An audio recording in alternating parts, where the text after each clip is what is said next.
Minasan, konnichiwa. My Japanese is not that good, so I apologize. The title of this conference suggests that we look both backwards and forwards in considering the interreligious encounter. This led me to revisit my conventional assumptions about the relationships between the three monotheistic religions during the Middle Ages. As a Jew, I have inherited a particular perception of this past. The experience of Jews under Christianity in Europe has been largely characterized in negative terms. The immediate associations are of pariah status, expulsions, forced conversions, blood libels, and massacres. Moreover, the continued anti-Jewish teachings of the Church provided receptive ground for modern forms of anti-Semitism and, ultimately, the Nazi genocide which took place on European soil. As Jews, we have been accustomed, at least since the 19th century, to contrast our negative experience under Christianity with the positive one of the so-called Golden Age of Muslim Spain, which saw the flowering of Jewish philosophy, medicine, poetry, and intellectual achievement. True, it was not always so golden, and periodic outbreaks of fanatical fundamentalist movements similarly led to forced conversions, expulsions, and massacres. But these were seen as the exceptions to an otherwise positive experience of tolerance. That at least has been the received wisdom until relatively recently.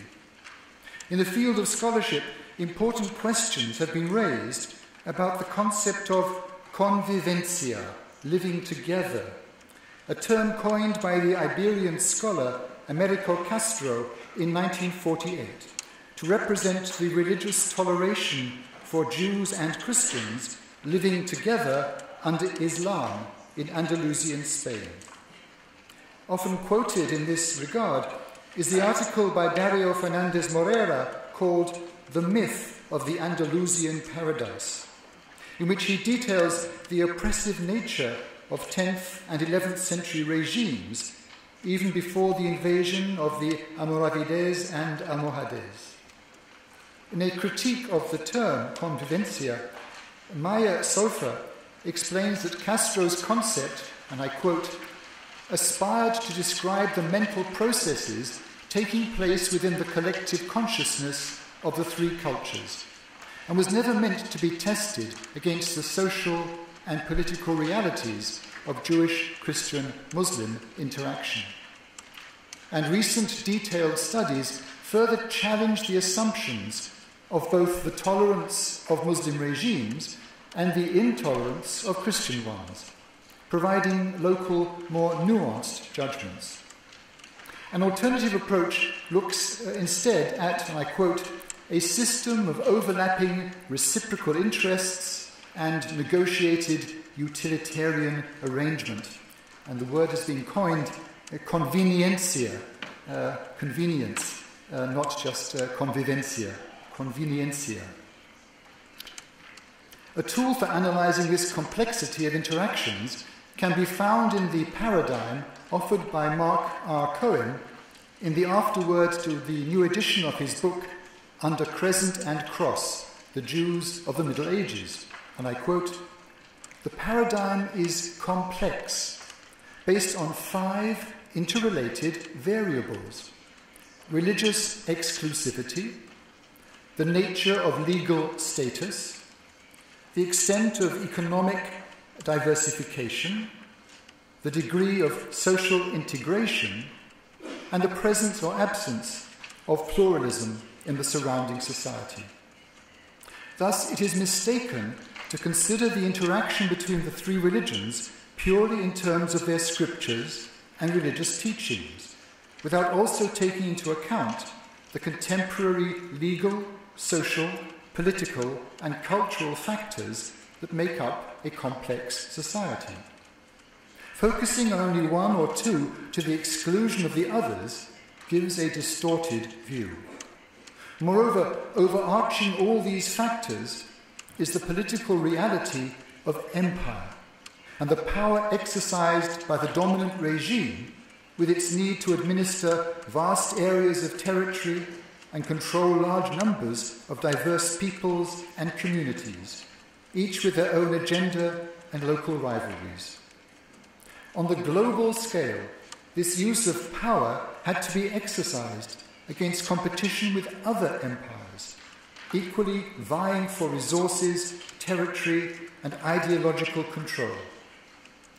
In such circumstances, realpolitik is the dominant factor that always colours and often determines the extent to which religious values are operative or set aside for the sake of the expansion or preservation of power. I'm now going to page 3 for those who are following the text. This is simply to emphasize that interreligious encounters in the past did not take place in isolation, but rather were part of a total cultural interaction among the three religions, in a time when religion was an all-pervasive element of the construction of societies. Irrespective of the nature of the society, the very fact of sharing the same human space must inevitably lead to interaction, shared experience, even if only acted out through mutual antagonism and conflict. From the Jewish perspective, all such interactions during most of the past 2,000 years have been experienced as a minority group living, whether flourishing or barely surviving, under the power of the majority culture.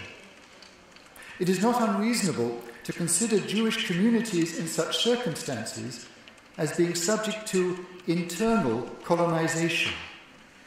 That is to say, Jews were forced to struggle against external definitions of their identity and status, reinforced by exploitative legislation, and to cope with a particular kind of chronic political insecurity. In such situations, the colonized internalize the negative perceptions imposed on them by the ruling majority, adding psychological pressures to the overt controlling mechanisms of the state. As much as Jewish communities may have had to struggle with the overt religious ideologies of the host community, they have also had to define themselves against the broader power of empire and maintain some kind of inner security and self-respect. In part response, the Jewish commitment to study and learning could provide a kind of pride in societies that were largely illiterate, but could also enable Jews to flourish in societies where literacy and intellectual freedom and endeavour were valued and rewarded. Internal effects have included adaptation to changing norms, resistance to those that were felt to undermine some essential part of Jewish religious identity, though even the resistance might ultimately lead to some new inner transformation, recently characterized as inward acculturation. These inner changes may only become obvious when the next expulsion or voluntary departure to a new society leads to challenges posed by the new host, where the same questions of adaptation and resistance arise again. And it is often the cultural elements assimilated from the previous host that are called into question. To give more concrete examples of the fruitfulness that can arise from the interfaith encounter and lead to fundamentally different developments within Jewish society, despite the challenges posed by the host culture, it is only necessary to contrast the medieval biblical commentaries of Rashi, Rabbi Shlomo ben Isaac, 1040 to 1105, living in Christian Europe, with that of his near contemporary Abraham ibn Ezra, 1093 to 1167, living initially in Muslim Spain. Both have direct access to the Hebrew text of the Bible, and to the same traditional materials, creating from materials of previous rabbinic exegesis. Yet Rashi produces a synthesis of that tradition, creating a commentary that joins his close reading of the Hebrew text within its context with his selective use of the wealth of Midrash, the imaginative readings of the rabbis, to produce his own coherent reconfiguring of the biblical narrative. But Ibn Ezra, instead, brings a wealth of newly discovered philological and grammatical studies of biblical Hebrew and a rigorously rational approach that are the product of his distinctive Muslim cultural background. Both must have felt that they were simply applying the self-evident normative methods available to them in their particular time and place, so as to offer to their contemporary Jewish society what was needed for its own intellectual and spiritual health.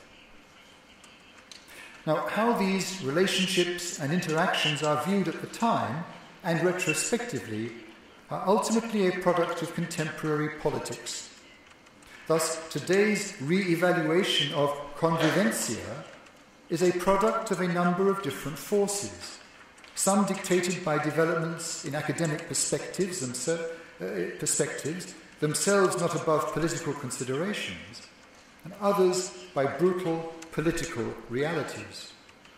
Thus, from a Jewish perspective, the creation of the State of Israel, the repeated wars and the ongoing Israel-Palestine conflict, its acting out within changes in different Arab and Muslim societies in their post-colonial development, the emergence of Islamism and Muslim anti-Semitism have led to a negative reappraisal of convivencia in some Jewish circles. Thus, for example, the dhimmi status that an earlier generation of scholars might have regarded as a legalized way of protecting the rights of Jewish and other minorities within Islamic society is now seen not as an example of tolerance, but rather as one of deliberate humiliation and persecution. And that same negative view can trace Muslim anti-Judaism to passages in the Quran and find in contemporary anti-Jewish, alongside more familiar anti-Zionist rhetoric, an unbroken tradition of hatred that must be exposed and combated. Yet a different reading, equally political in its conscious liberalism, can still recognize in the Golden Age, even critically re-evaluated, a remarkable shared flourishing that offers some kind of hope for the future. All of which is to state the obvious, that the past offers options, but no clue as to what the future may hold, since such extremes of interpretation colour what we attempt to do today. Now looking forward, at least two major differences separate us from that period of time. The first and most obvious is the impact of modernity itself. In the West, we live in secular, democratic societies, where to a large extent religion has been relegated to the private sphere of life. In this situation, at least in theory, the three faiths encounter one another in neutral territory. Often faced with decreasing numbers in a secular society, they share similar challenges of constantly having to redefine their identity and core beliefs. In the light of outside indifference or hostility, such changes are often accompanied by internal divisions. Bitter struggles between modernizers and fundamentalists may take place over small doctrinal points, which may further alienate those who would prefer to see a grander vision, one necessary to address the major issues affecting the planet as a whole. In such a situation, it is often the case that members of faith communities find more in common with similar people of other religions than with their own co-religionists. The shared universal values come to be regarded as more important than the particular belief system to which one formally belongs. Now, this trend is reinforced by the second major difference that is characteristic of modern society, namely the loss of power over one another. If we meet as equals, then not only must we learn to tolerate and even respect differences that in the past would have been sources of bitter conflict, but may find ourselves defending each other's rights to maintain their particular practices. Thus, for example, in matters of the ritual slaughter of animals, Jews and Muslims share the need to struggle against attempts to ban their traditional methods. Even the seemingly mundane issues of the right to wear religious garments or to celebrate religious festivals in the public space bring adherents of different religious communities together. But if these are sometimes defensive in origin, those same alliances can also be expressed in shared concerns about economic or ecological issues, social justice, or what are perceived as dangerous political trends within society as a whole. So what happens if we apply Cohen's paradigm to the contemporary situation in Europe? His phrase, religious exclusivity, where power over other communities is no longer the case, becomes an internal battleground, with battle lines often drawn around classical concerns, like the nature of Scripture, and who has authority to interpret it, and more specifically, issues like the treatment of women and attitudes to homosexuality, where the tradition is seen to have a problematic attitude. Under the heading of the nature of legal status, the democratic state offers equality for the individual under the law, irrespective of religious identity. And it is often nationalistic concerns, particularly the status of immigrants, that leads to discrimination. The category of economic diversification hardly applies, since at least in theory there are no boundaries placed on membership of any particular trade, craft or profession. The degree of social integration is again an issue for immigrants, yet one that tends to be solved for the second generation. Instead of religion, it is racism that becomes the dominant factor in discrimination. Finally, most European societies are already, or increasingly becoming, pluralistic in their social makeup, so that debates on multiculturalism and the degree to which integration to some perceived national identity is a requirement have largely replaced the expectation of religious integration of the past. The one exception today is in the emergence of the growing Muslim population in Europe, which is perceived as a threat for a variety of reasons. Of course, the issue of power is not totally absent. In a certain sense, both Judaism and Islam in Europe are diaspora populations, affected directly and indirectly by religio-political dramas and conflicts acted out physically elsewhere in the world. The challenges the Enlightenment presented to Christianity and Judaism are now confronting Islam. The Western diaspora provides one arena where change can be explored and negotiated, so it becomes the battleground on which the forces of conservatism must take a stand and seek to extend their authority. If those who would promote the teachings of moderation and tolerance within Islam are to succeed, then they need to be supported and not simply demonized alongside those who advocate violence. Otherwise, we in the West help create the very enemy we fear the most. I'm now moving to the next one paragraph. In such a situation, what is the role of the three monotheistic faiths, and how should their relationship with one another be developed? One answer lies in the burgeoning opportunities for interfaith dialogue that have developed especially during the last few decades. If I can confine myself to the European scene, which I know best, the opportunities and the scale of the meetings have grown from rare encounters between a few like-minded individuals to major institutions, projects and programs, and their significance is taken seriously on political and governmental levels and even by the business world.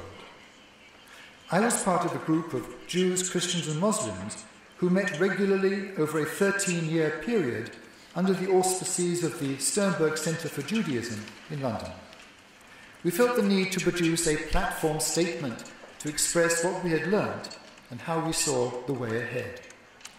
It is only a small example of what is in the air, but part of a shared commitment and concern. Perhaps influenced by the biblical prophetic tradition, we felt it necessary to begin with a confession of our respective failures and listed 3 unwelcome truths.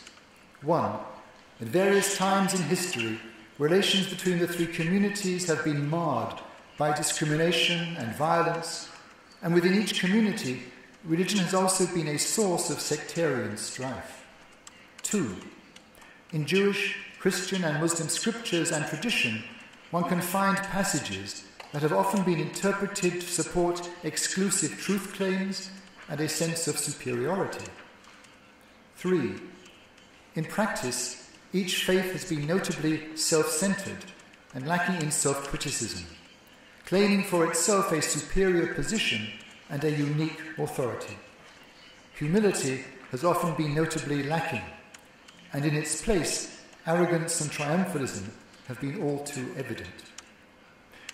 The platform goes on to note the real dangers facing our world and the responsibility of the 3 faiths to seek a remedy. I quote, "Jews, Christians and Muslims must not allow their religion to be abused in this way by exclusivist ideologues.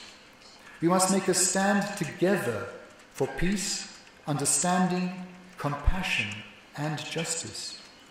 We must welcome religious diversity and concede that no single religion can claim a monopoly of truth. We must each put our own house in order, recognizing what we have in common, accepting that our scriptures and histories are interconnected, and acknowledging our interdependence. Each faith has its contribution to make, both separately and together. Indeed, at this era in history, we need each other far more than in the past.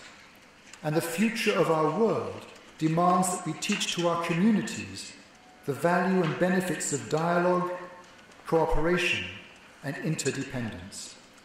And this platform concludes, we can only achieve our shared vision of a repaired and transformed world by pooling the best of our respective teachings and talents in partnership and shared endeavour. Only full and effective partnership can end conflict and bring peace, with opportunities to ponder together the wonder of creation and the mystery of God. Thank you.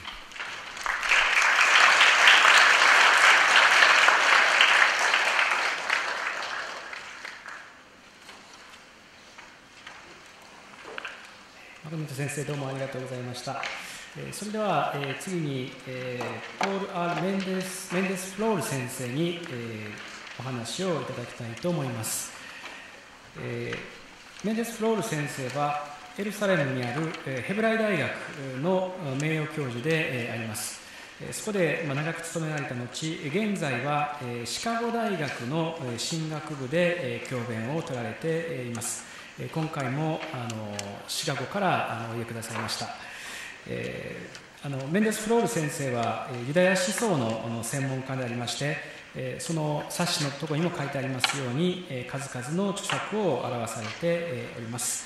では、早速ですけれども、メンデス・フロール先生にお話をいただきます。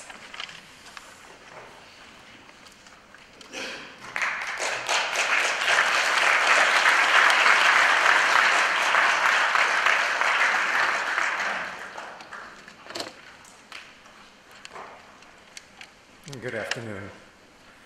I should like to thank the institution that has invited me, SISMOR and Dashisha University, for making possible my first visit to your beautiful country. I'm also grateful for the opportunity to learn of your wonderful work to promote interfaith understanding. I bring to you greetings from Jerusalem, the city of peace, which sadly is also the focus of interreligious conflict. Jerusalem thus symbolizes the theme of my lecture on the limitations and promise of interreligious dialogue. I have chosen as a motto to my lecture a statement by the German poet Goethe, in which he says, "To tolerate is to insult. Tolerance must only be preparatory to open the way to mutual acceptance. True liberalism is acknowledgement and understanding." In what might be regarded as a commentary on Goethe's sapient maxim, cited as I just did as the epigraph to this lecture, the Jewish philosopher Franz Rosenzweig exclaimed that the main thing is that we must prove ourselves. The test is still before us. The overcoming of mere thoughts of tolerance, above all, overcoming of indifference. In the best liberal circles, marching under the banner of tolerance, I'll continue to quote Rosenzweig, the Christian ignored the Jew in order to tolerate him, and the Jew ignored the Christian in order to allow himself to be tolerated. This strategy of studious indifference attained its most pristine expression in the German poet and philosopher Gotthold Ephraim Lessing's didactic play, Nathan the Wise. Parable of Tolerance, this play, first performed in 1779, projects the difference between the bearers of the three monotheistic faiths to be irrelevant, of no consequence, because they are, despite their religious differences, first and foremost, human beings. As Nathan Lessing's wise Jew rhetorically asks, are Christian and Jew sooner Christian and Jew than man or human beings? Indeed, as Rosenzweig observed, Nathan is abstracted from his Judaism, as is Lessing's Muslim from Islam, and as is Christian from Christianity. They meet solely as fellow human beings. Their religious patrimony, grounded in the witness they bear to their respective faith communities, is accordingly treated as an encumbrance, or ultimately a trivial accident of birth. Hence, as Rosenzweig laconically observes, Lessing's Jew, Lessing's Christian, and Lessing's Muslim have no children. As pure human beings, they have no progeny. Certainly no Jewish, Christian, or Muslim descendants. But surely believing Jews as Christians and Muslims, and for that matter, Buddhists, Hindus, or Navajo snake dancers, would protest that their humanity is refracted through their particularity and the particularity of their community of faith. Yet one must acknowledge that religious faith, especially of biblical or theistic inspiration, may engender intolerance. The claim to privileged knowledge often instills hubris and a contempt for other faiths. Indeed, historically, the liberal ethic of tolerance was born of a resolve to contain the fury and wrath aroused by conflicting religious claims. If tolerance courts indifference, let it be. For surely it is preferable to the scourge of religious intolerance. Hence, the liberal creed of tolerance poses an irrefragable challenge to men and women of faith. Can an abiding fidelity to the theological positions and values of one's religious community allow one to acknowledge other faith communities or commitments? The challenge is perhaps more poignant when formulated from the perspective of religious educators. How is one to instruct youth in the religious beliefs and values of their community, while encouraging them to be tolerant of beliefs and values deemed to be incompatible with their own? How is one to educate youth to have firm moral and faith convictions while encouraging them to honor opposing positions? Surely this challenge would be banal were tolerance interpreted merely as a code of live and let live, or construed as a demand to dismiss difference between religions, to cite once again Nathan the Wise, as but a question of, quote, color, dress, and shape. As one says in English, a mere sense of taste. The differences are not always superficial, however. There are often some very real and far-reaching theological and axiological differences that divide various faith communities. It is from this perspective that T.S. Eliot exclaimed, and I quote, "The Christian does not wish to be tolerated. If one takes one's own faith seriously, one must perforce demand that others take one's faith seriously, even if but to protest." Thus Franz Rosenzweig voiced his preference for the medieval disputations, in which Jewish savants were obliged to defend rabbinic teachings before the inquisitorial forum of Catholic clerics, to the tepid ethic of interfaith tolerance. Taking his own faith seriously, Rosenzweig unflinchingly insisted that the differences between Judaism and Christianity are not merely matters of folklore and contrasting cultural inflections. In a memorable essay on the phenomenology and dialectic of tolerance, the Catholic existentialist Gabriel Marcel posed the issue with particular acuity when he mused, and I quote, "Insofar as I consider the object of my faith sacred, does not this prevent me from taking any action which would confirm the disbeliever in his disbelief?" For a person of true religious faith who has internalized the liberal ethos, the challenge of interfaith reconciliation must then, perforce, be conceived in the spirit of Goethe's maxim. To tolerate is to insult, the German, dulden heißt beleidigen. To underscore his contention, Goethe ultimately interchanges the German term, tolerance, with the German term for sufferance, dulden. To suffer the other, although one may find the other's beliefs and values abhorrent, or at least contrary to one's own. True liberalism, Goethe insisted, must go beyond mere sufferance. As addressed to individuals of an authentic faith commitment, the liberal challenge is thus to be understood as how one may extend tolerance beyond the pragmatic bounds of tactical indifference towards other religious and axiological traditions, and to forge a path to mutual acknowledgement and understanding, and to do so without compromising or vitiating one's own faith commitments. The lexical history, or lexicological history, of the term tolerance highlights the issue.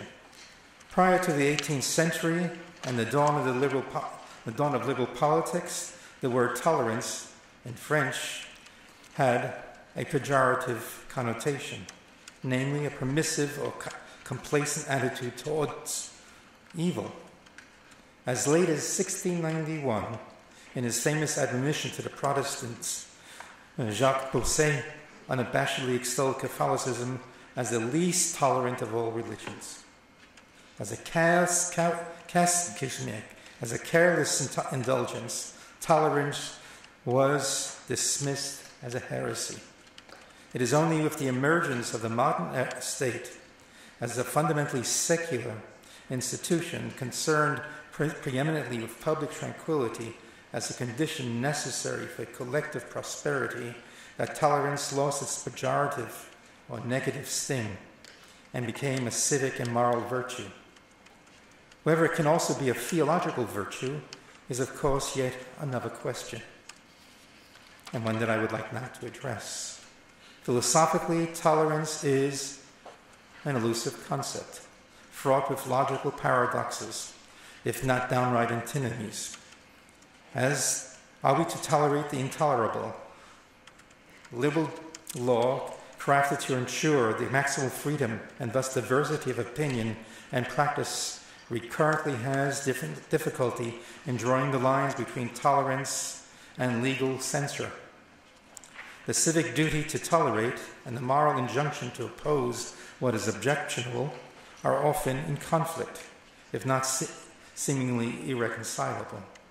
Tolerance has accordingly been defined as a deliberate restraint, albeit conditional, to objectionable beliefs and conduct.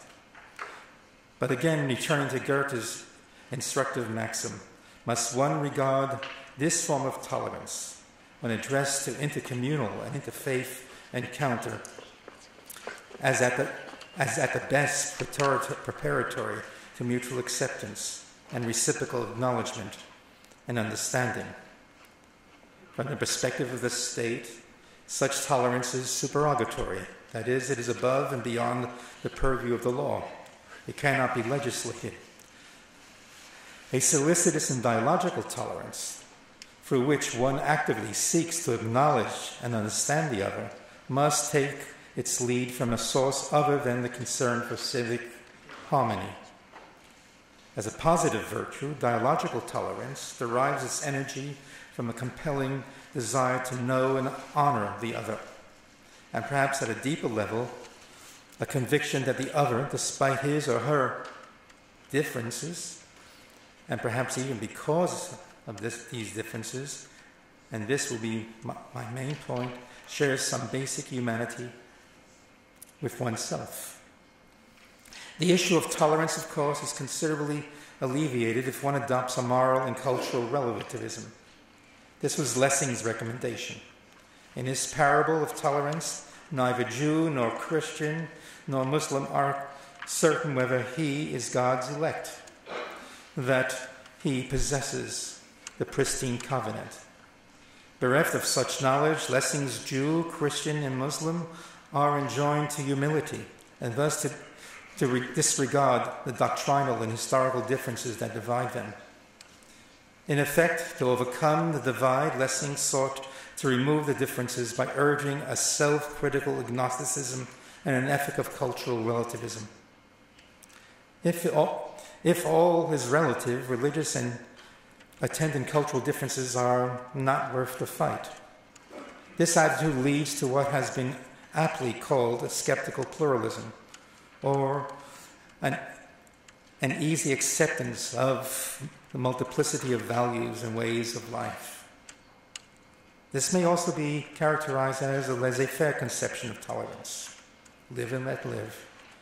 With the elimination, often but a dint of a shared decision for the sake of tolerance, of a clear ground of morality and religious conviction, one ethical system and set of beliefs are to be regarded as good as the next. As in the case of the well-meaning Lessing, this form of relativism is prompted not merely by pragmatic objectives of civic and intercommunal tranquility, but also by a genuine humanism. At the core of every culture and faith, the humanist holds is a shared humanity or even spiritual sensibility. Focusing on the essential humanity of the other allows one to dismiss that which is particular or as unessential.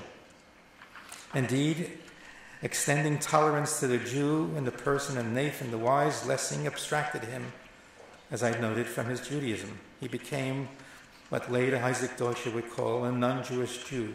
It can be a non-Muslim Muslim or a non-Christian Christian. And to a lesser degree, Lessing did this with the Christian and Muslim protagonists of his play. What is tolerated is a human being lurking beneath the facade of a particular faith community. A species of this type of tolerance is what might be called an ad hominem tolerance, in which a pious individual, be he or she a devout Jew, Christian, or Muslim, Buddhist, or what have you, is portrayed as being fundamentally a decent person, for he or she is perceived to possess such engaging human qualities as sincerity, integrity, and honorability. Intrinsic value is attributed to these transcultural qualities implicitly granted priority and preeminence to the distinctive beliefs and practices that define the particular Jew, Christian, or Muslim.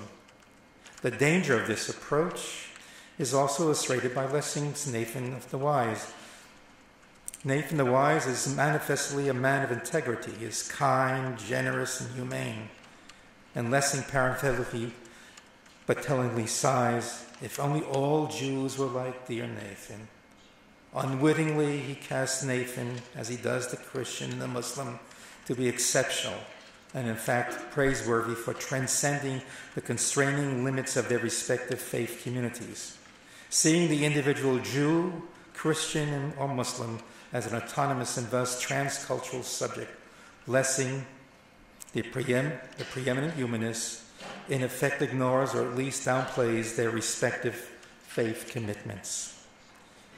In some contemporary interfaith circles, there is a beguiling twist to the humanistic leveling of differences, namely to regard the particularities of faith and value as essentially the same.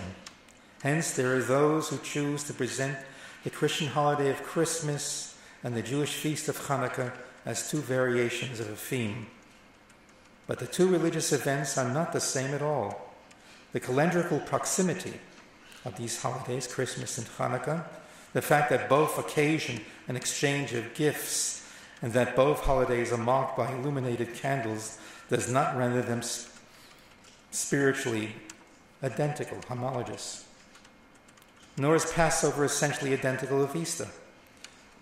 These are, to be sure, more nuanced and sophisticated variations of this approach. There are, to be sure, more nuanced and sophisticated variations of this approach to interfaith understanding, represented especially among certain trends in the academic study of religion,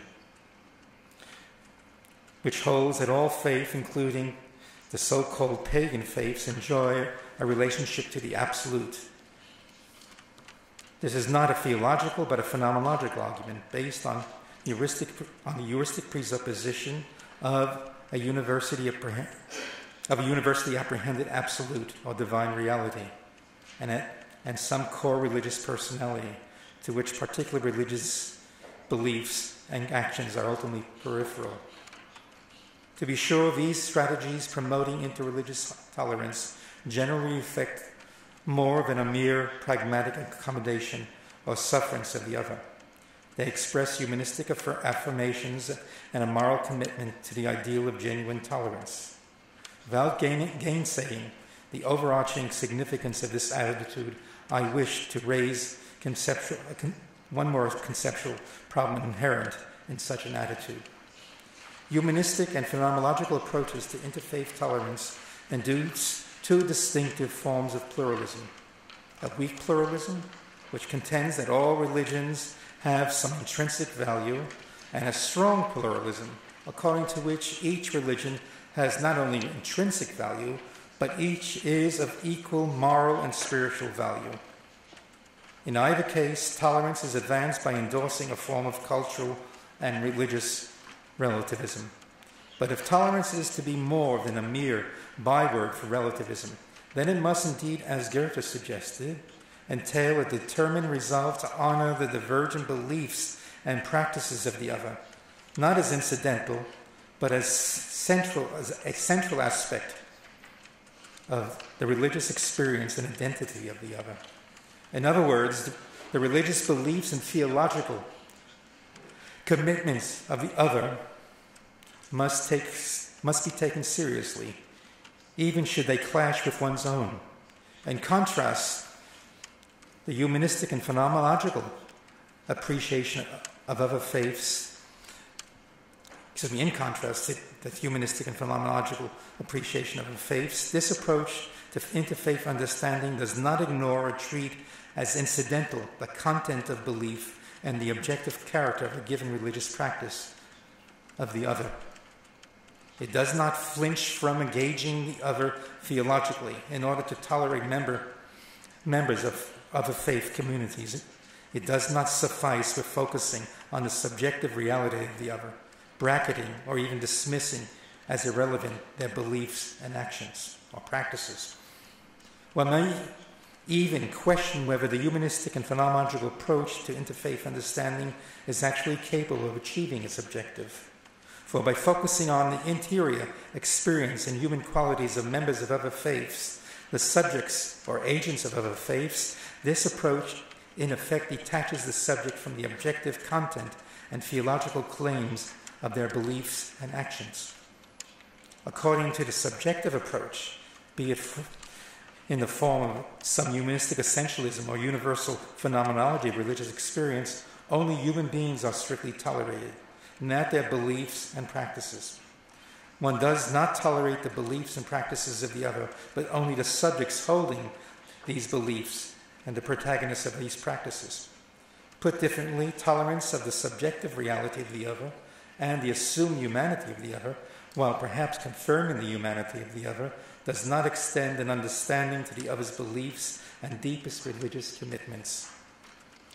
The problem of tolerance as a theological virtue is probably most acute for monotheistic religions.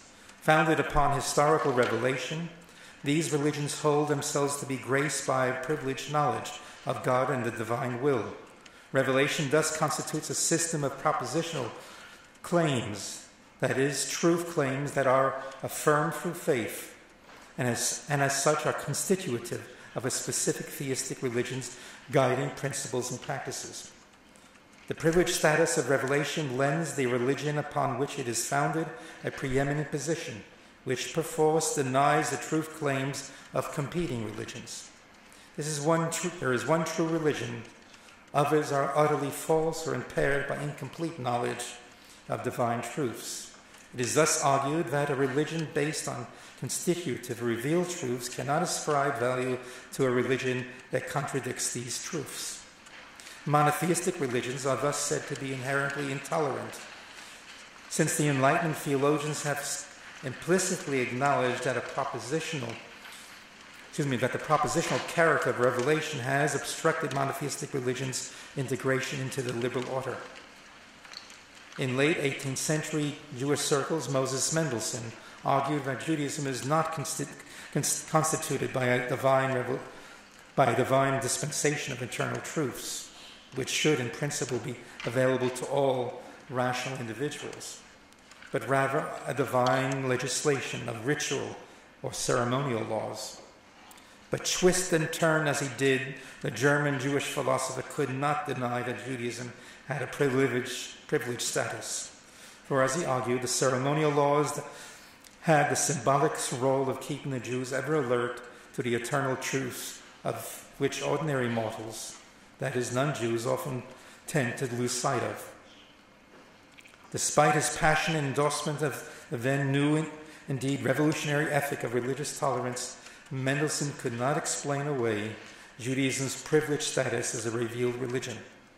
Liberal Christian theologians fare no better in their efforts to adjust revealed religion to the demands of tolerance. In the 20th century, a radical new strategy crystallized with the rejection of propositional conceptions of revelation. Revelation, according to this view, is not a disclosure of divine truths, but is rather the experience of divine presence, especially as manifested in given historical events. Founded on such events, religion is thus said to be an encounter with the living God, and not principally a dispensation of privileged knowledge.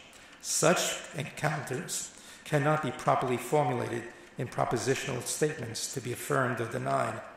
The witness to these events are meant to inspire among believers a posture of faith, allowing for similar faith encounters in their lives. In this sense, revelation is instructive, not constitutive.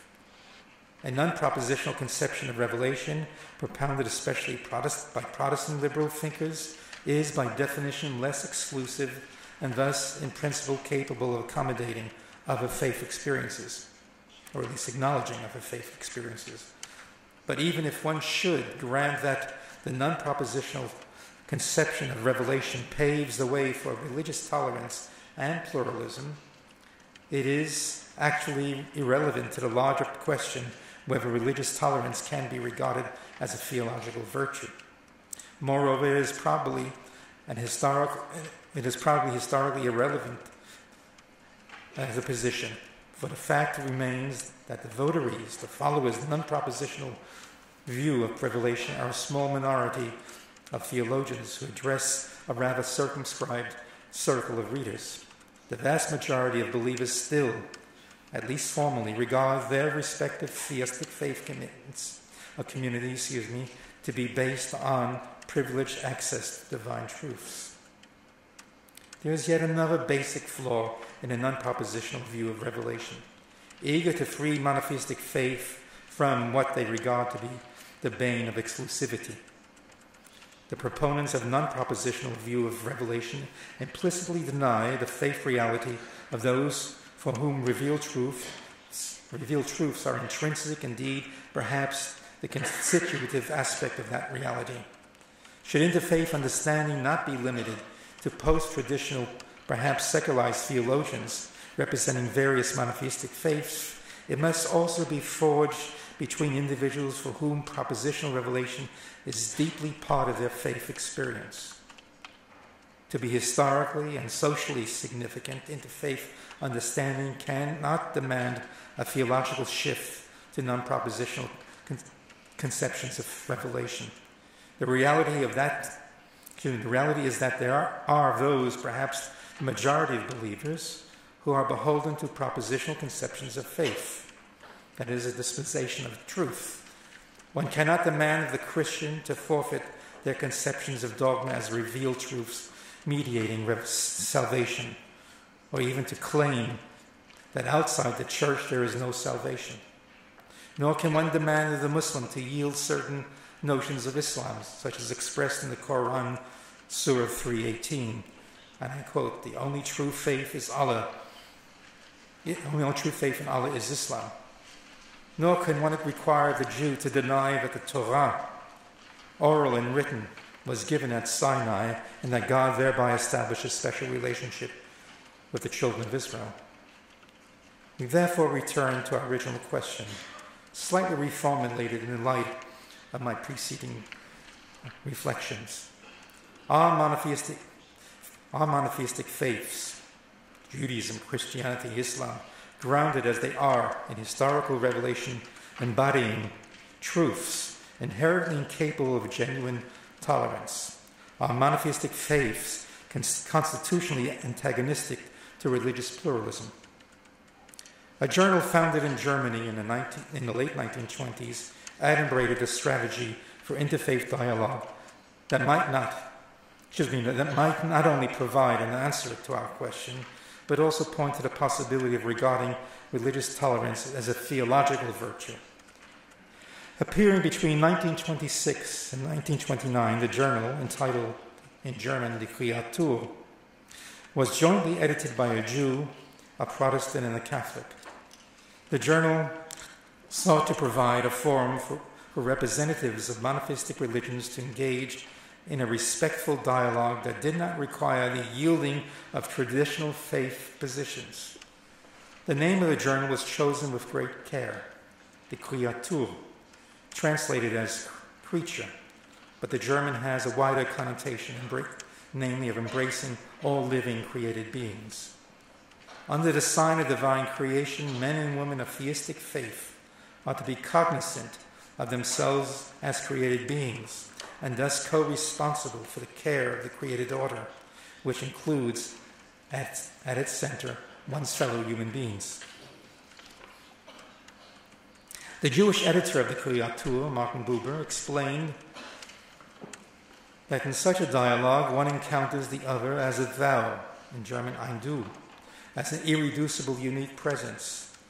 The thou, or the du, he further pointed out, is not to be construed as some hidden essence of the other, some quintessential core distilled from the other. Lessing's non-Jewish Jew, if you wish. Rather, the thou is the whole, the gestalt, if one wills, of the other. The thou is beholden in the presence of the other, for which the presence of the divine is also manifest. The dialogue thus differs from humanism, which seeks to isolate and celebrate the common human essence of each of us. In contrast, dialogical tolerance discerns one's humanity or creatureliness in the particularity, as Emmanuel Levinas would put it, of the distinctive face of each human being, of each faith community. Hence, within the sphere of theistic faith, dialogical tolerance finds in the concept of creatureliness a theological ground analogous to the humanistic notions of our universal humanity. But creatureliness is not to be construed as a mere synonym or metaphor for the humanistic notion of common humanity. By virtue of a consciousness of one's creatureliness, one assumes a bond with other, or one's fellow human beings, other creatures, so to speak, or divinely graced creatures. One is thus bonded to the others not only by dint of a common anthropological feature, but also of a sense of shared origins, destiny, and responsibility before the transcendent source of life. Because dialogical tolerance secures the integrity of each participant in the ensuing dialogue, it need not, as is often feared by orthodox custodians of the various monotheistic faith communities, be threatened, or need not threaten, the certainty of one's beliefs or commitment in the value of one's religious community. Open-mindedness and tolerance need not necessarily lead to a loosening of communal bonds and a weakening of cognitive attachments. Indeed, dialogical tolerance may be hailed as a theological virtue. Thank you.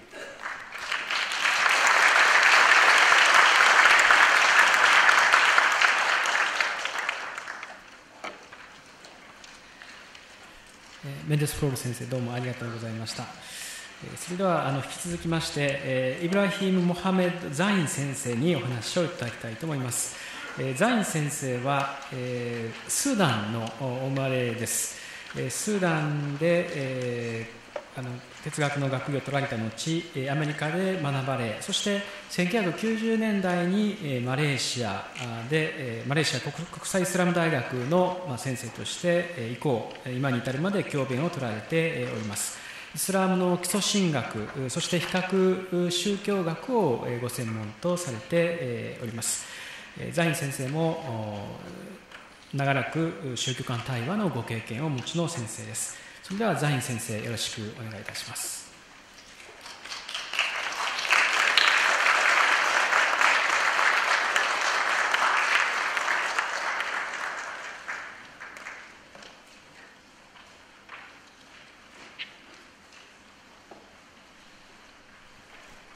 Good afternoon. Well, thank you very much for the nice introduction, and I should say that it's good to be here.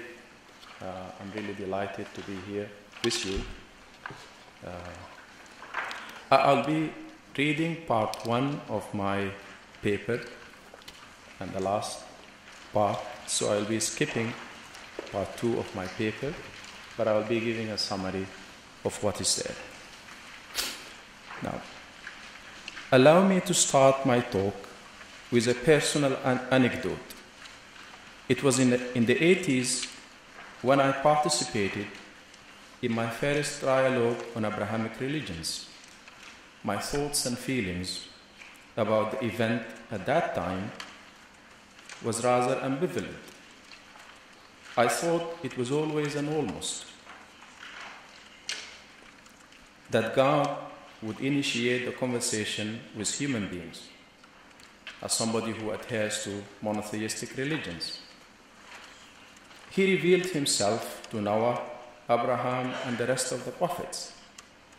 But there we were having a conversation about God or about Him, and each one of us had a wild claim regarding how the conversation about God should be like. But again I felt God should not be an object of conversation that made Him completely absent. He is and was the one who started the conversation and would always have the power to end it at any time, and more to the point, the whole of humanity should listen to Him. for the adherents of Abrahamic religions, he is essentially the God of creation and the God of commandment. Therefore, a conversation about the God of Abraham would necessitate his presence in that conversation. And I ask myself, could his presence mean the presence of his eternal speech to humanity through the prophets? Or did it simply mean his revelation which had been documented in the revealed books? This would basically mean that we had the power to provide an interpretation of the data of revelation in order that this revelation could be held as a trialogue among the Abrahamic religions. Most importantly, perhaps, we assume the position of those who had the right to understand and reconstruct the history of the revelatory data in their concrete human experiences.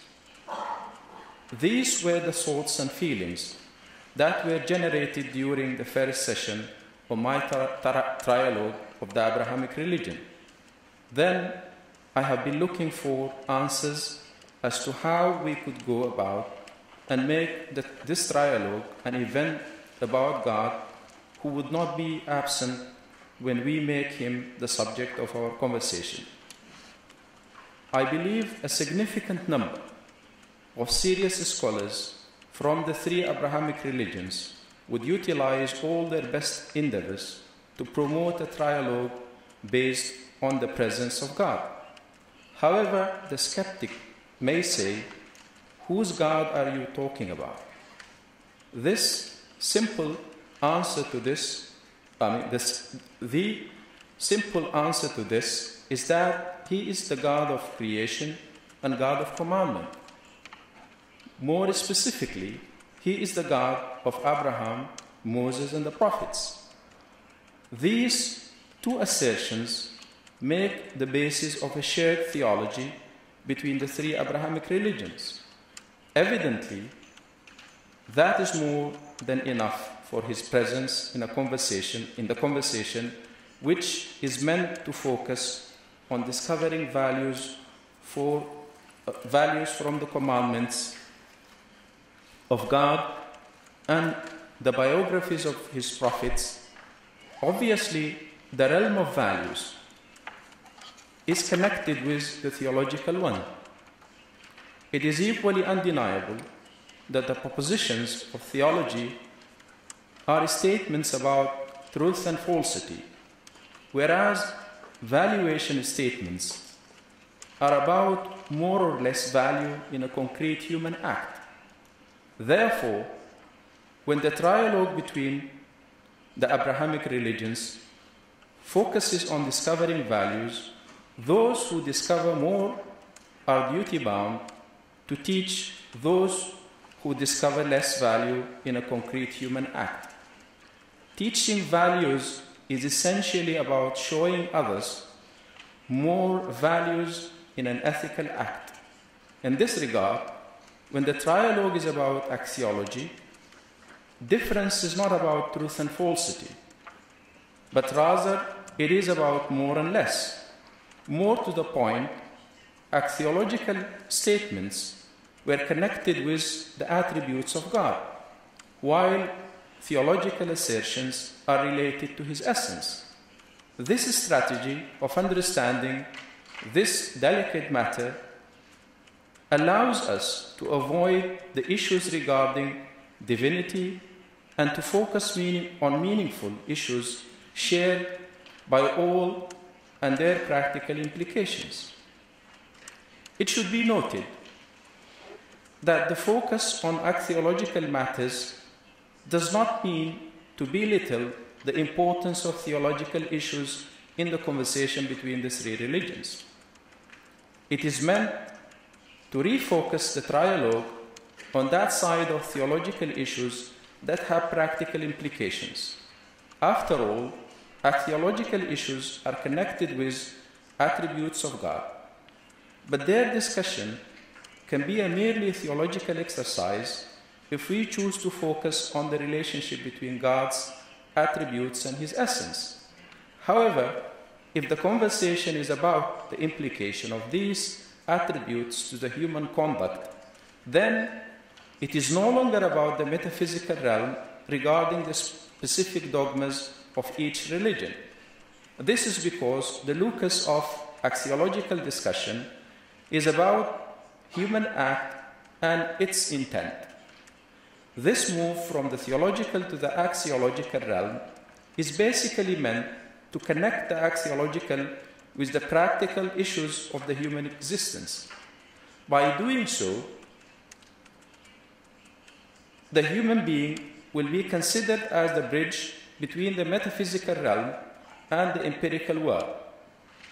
It is only through him that values can be realized in a concrete human situation.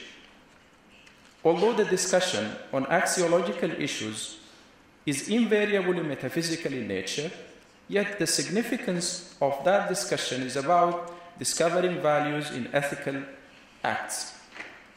When more attention is given to discovering values and their realization in the actual world, then the dialogue between the three religions, or among the three religions, will be on solving practical problems. The human agent, as a creature endowed with a sense of responsibility, will be the center of the discussion. Moreover, delicate balance between individuality and collectivity will be among the leading ethical questions. In short, this is a trialogue for life, which will be witnessed by God. This type of trialogue will generate a lot of interest among scholars and may raise enthusiasm among common people. It is by no means an effort to downplay intellectualism in the conversation among the Abrahamic religions, but rather to look for a creative synthesis between intellectualism and the experiential aspects of religious life. As I indicated earlier, the presence of God is a question of fundamental importance for a meaningful dialogue or trialogue. When God is spoken about in a metaphysical category, this will lead to empty intellectualism. Anyone who is familiar with the Abrahamic traditions will certainly feel this is not the God of Abraham. The God of Abraham is a living and caring God. Therefore, for this conversation to be relevant and meaningful to those who truly adhere to this religious tradition, the experiential aspect is the inevitable. It is inconceivable for them to talk about God as a sheer metaphysical entity who has nothing to do with axiology and the human conduct.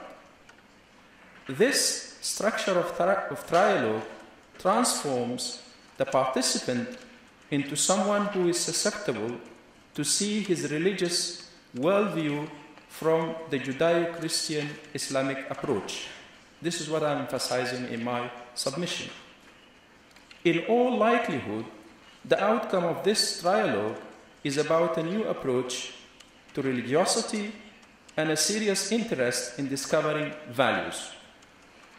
This new approach to religiosity means the adherents of a specific religion will be in a constant state of searching for truth, not to own the truth, but to be owned by the truth. One may ask, does that mean to abandon your own religion and keep constantly seeking the truth? The simple answer to this is no. For a religious person, seeking for the truth does not mean the absence of truth in his or her life. It certainly means to exert a tireless energy to realize the truth in his or her life.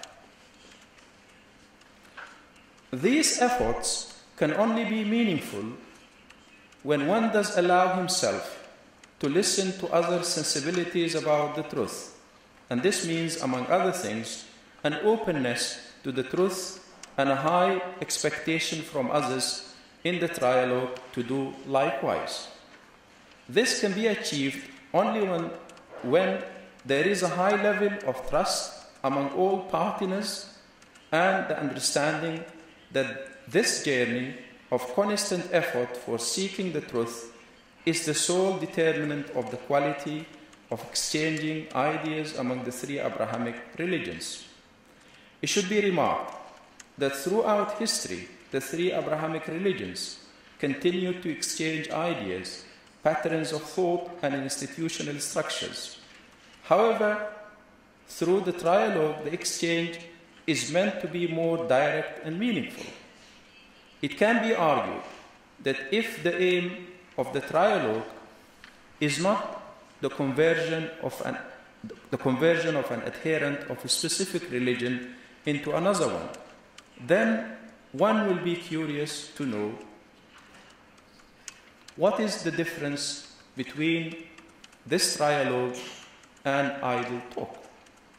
Once again, one can say that the trialogue is a new approach to religiosity within the Abrahamic religions. Its fundamental objective is the discovery and realization of values in the human actions.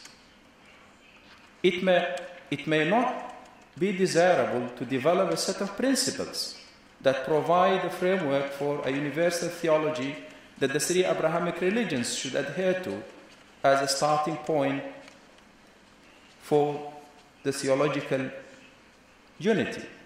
Similarly, an effort to foster a transcendental unity of these three religions will be seen as a futile exercise. What is essentially needed from the trialogue is to respect the theological differences and, more to the point, to understand them. As a result of this approach, theological differences will maintain the identity of each religion, and it's equally important to emphasize the fact that the processes of discovering values will draw these religions closer to each other. Above all, the realization of these values in concrete human situations does not nullify the theological position. Rather, their acts will be inspired by their theological beliefs. This realization of values by the human agent in a concrete act and the theological dogma that directs it is only knowable to God. The human capacity can only judge the external aspects of human actions. Therefore, from the human perspective, the valuation of the act will depend on its external manifestation, whereas for God, the valuation includes both the external and the internal aspects of the act. Obviously, it may not be suitable to drag theological issues into concrete ethical choices. Even worse, when some of these theological issues are related to specific dogmas in one religion which are not shared by other religions. Understandably, the three Abrahamic religions share a great deal of historical narrative. And yet, it is important to note that the theological interpretation of these historical narratives may in some cases fundamentally differ. This means the realm of silence on each religion will create a dividing space between these three religions, which is not going to be filled by anyone. These gaps are very important for the conversation to be meaningful and not to turn into a pattern of I and it. However, this view does not emphasize the importance of otherization at the moral level. Yet, an otherization at the theological level within the realm of silence is an inevitable act. In this regard, what is expected from the trialogue is to move from the crude pattern of I and it at the evaluational level to the pattern of we, the human beings, together are capable of discovering values. This is largely due to the irrelevance of theological issues to the concrete axiological realm. It is equally significant to see that the state of togetherness can only be achieved at the concrete valuational acts, whereas the state of otherization is encouraged by theological parameters.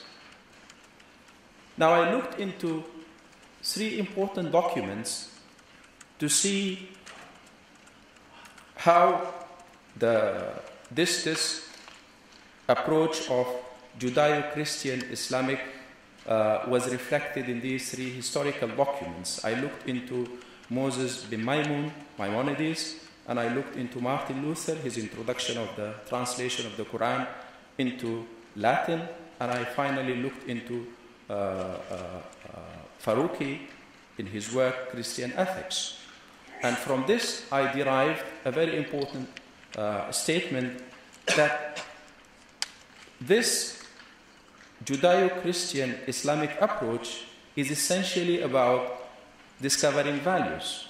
I'm not going to read this part. I leave it to you to read in your time. But I would like to move to the last page of my paper.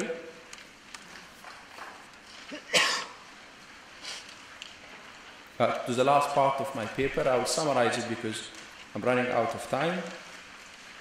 The last part of my paper, after I looked into these 3 important historical documents, the work of Maimonides, the Guide for the Perplexed, as well as the work of Martin Luther, in which he wrote a very important introduction to a translation of the Quran into Latin, and the type of comment and the types of sensibility he reflected in that document would enrich and inform us about this approach that I call the Judeo-Christian and Islamic approach to discovering values. And by the way, this approach is not meant that these 3 religions were gathered together or gang on one camp against others, but rather it is meant for the betterment of whole humanity. And this is embedded in the very essence of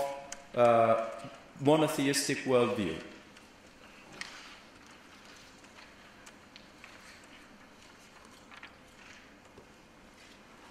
It is understood by Muslim scholars, this is in page 14, if you want to follow with me. It is understood by Muslim scholars that the commandments of God were organized in a discipline that focused on the human action.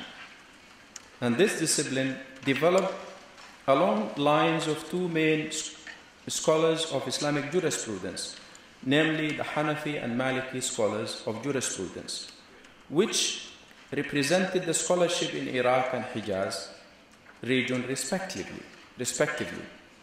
Though there were other schools of jurisprudence representing other patterns of Muslim world during the formative era of Islamic jurisprudence, yet the main jurisprudential thought was developed within these 2 schools. Al-Imam al-Shafi'i started his early education within the Maliki school, and after the death of Imam Malik, he studied with the Hanafi jurisprudence. He studied Hanafi jurisprudence with Muhammad ibn al-Hasan al-Shaybani, who was a close associate of Al-Imam Abu Hanifa. This qualified Imam al-Shafi'i to write the first text on the principles of Islamic jurisprudence. And it should be noted that this discipline regulated the activities of deriving rulings from the revealed sources. And because of this, it was regarded as a framework within which Islamic jurisprudence should operate. However, the discipline was developed after the establishment of the schools of jurisprudence. Therefore, each school extracted their principles from their corpus of jurisprudence. By doing so, the discipline reflected the existing sensibility of scholars of Islamic jurisprudence. I would like just to summarize this, that by looking into Islamic jurisprudence, the principles of Islamic jurisprudence, and then moving to the maqasid al-Sharia, the objectives of the Sharia, there Muslims would have a better chance of systematizing the values and help in this realm of discovering values. With this, I would like to thank you for being patient with me, and I'm sorry for exceeding the time allowed to me.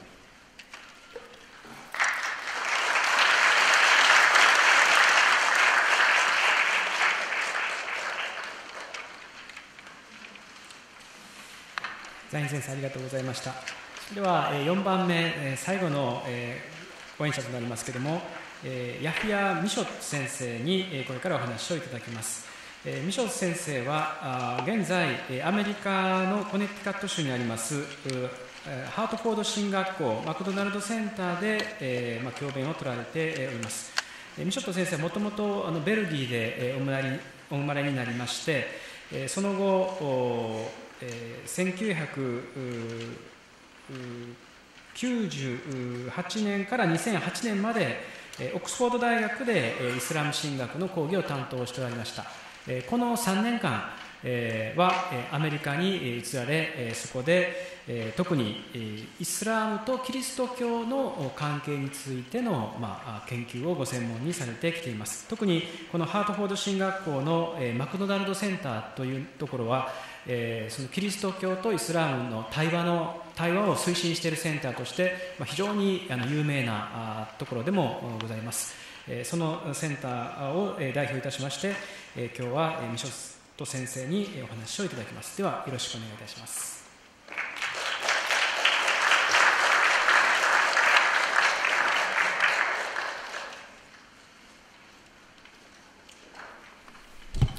Bismillah, good afternoon everybody. Thank you Dr. Kohara, thank you Doshisha University for this invitation, which is a privilege. For centuries,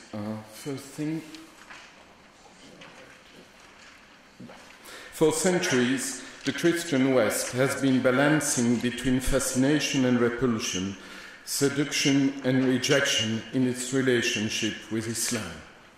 It is therefore imperative to promote an approach that offers less room for imagination and passion. This lack of rationality, which often characterize Islamophilia, Islamophobia, Islamology in brief Western discourses on Islam, might probably have to be explained by the fact that Islam is in reality nothing else than an alter ego of the West. Over a Mediterranean Sea that has always been a bridge more than a moat or ditch, Islam in the West can indeed claim a common Abrahamic and also Greek heritage. Islam for the West means neighborhood and rivalry, not complete otherness, integral exotism, and eventually a poorly interesting reality, as is the case with the Maya religion, for example. Observed from the antipodes, Islam, Christianity and Judaism indeed appear as nothing more than three local variations on one same theme. We, Muslims, Christians and Jews, surely acknowledge Abraham as our common ancestor. The latter was, however, not our sole forebearer. Our cultural chromosomes are also marked in a similarly important manner by Aristotle, whose metaphysics was notably available in Arabic translation in the librarian market of Baghdad as early as the first half of the 9th century, i.e. even before al-Bukhari's Sahih, the collection of traditions of the Prophet, the book which would soon become the second most canonic scriptural reference in Sunni Islam. And if Khomeini's Islamic Republic of Iran has sometimes been traced back to Plato's Republic, it is because Aristotle's Politics was not translated into Arabic during the medieval period, which force Muslim classical thinkers, notably Shi'i theologians, to draw from Plato their philosophy of the ideal city. Due to this double common legacy, biblical and Hellenistic, Islam and the West, Christian, on its way to de-Christianization or secular, essentially appear close to or in competition with each other, the obverse and reverse sides of one same Mediterranean adventure. Hence the problems of geographical neighborhood and ideological rivalry which one easily imagines, and which Europe has not got with Eskimos or Patagonians. Sharing one same legacy does, however, not necessarily imply identical ways in managing it. In this regard, a number of analysts insist on the exceptional nature of the Christian West's destiny in relation either to its rejections of Moses' law, that's the case of Leo Strauss, or to its religion of the coming out of the religion, as Marcel Gauchet said in this book. Mecca can then appear closer to Jerusalem and Athens than Rome, notably because Islam keeps the idea of a law valid for mankind as for the stars and the atoms, the Sharia, or etymologically, the way. Also, and just like the Greek nomos and the Jewish Torah, this way law of the Sharia is simultaneously a religious law, a civil law, and a moral law. In comparison to societies which have proclaimed the death of God more than 1 century ago, and which live nowadays of soft ideology, or, in other words, at the 0 degree of utopia, Islam risks to look like a prehistoric monstrosity, having missed 2 revolutions of the human spirit. Hence an archaism, which Muslims are sometimes blamed for, but which they are proud of, as they find therein a proof of authenticity. Hence also their consciousness of the complete servitude of humans forever submitted to the way of God, as perfectly revealed in the Quran. The Cartesian cogito ergo sum, announcing the Nietzschean funeral, is one of the great moments of the double process of detranscendentalization of the divine and of divinization of man and woman that led the West towards its modernity. In this age of free choice, free thinking, free examination, etc., resulting from the transformation of every individual into a pole of reality, some are, however, tempted to wonder whether we are not witnessing the lethal ending of the degradation of man through disenchantment and disillusionment, rather than the sovereign reign of the spirit in the Hegelian sense. For Muslims, the apotheosis of the egos and the cult of reason, as promoted by the contemporary post-Christian West, manifest a dangerous unleashing of imagination. In Islam, to found on a state of consciousness or activity of knowledge, any ontological weight or sovereignty of humans would indeed be judged extremely vain. Man's greatness does not result from his self-affirming with hubris or as a cogito, but rather from his quality of worshipping servant, abd, submitted Muslim to the Lord.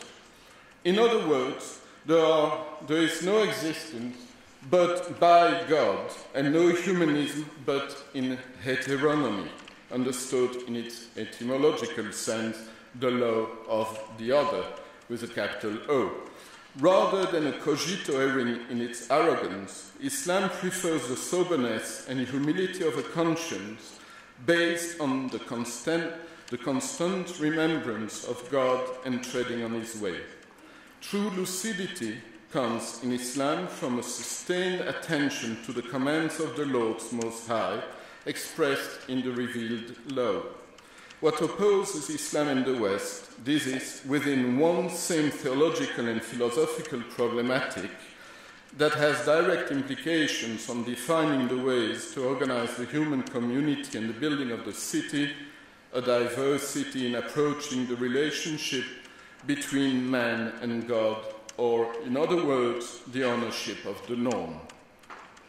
The history of the West on its way towards de-Christianization is a history of progressive appropriation of the norm by human individuals that paradoxically began with, but logically and effectively resulted from, the Christian affirmation of the incarnation of the divine in man.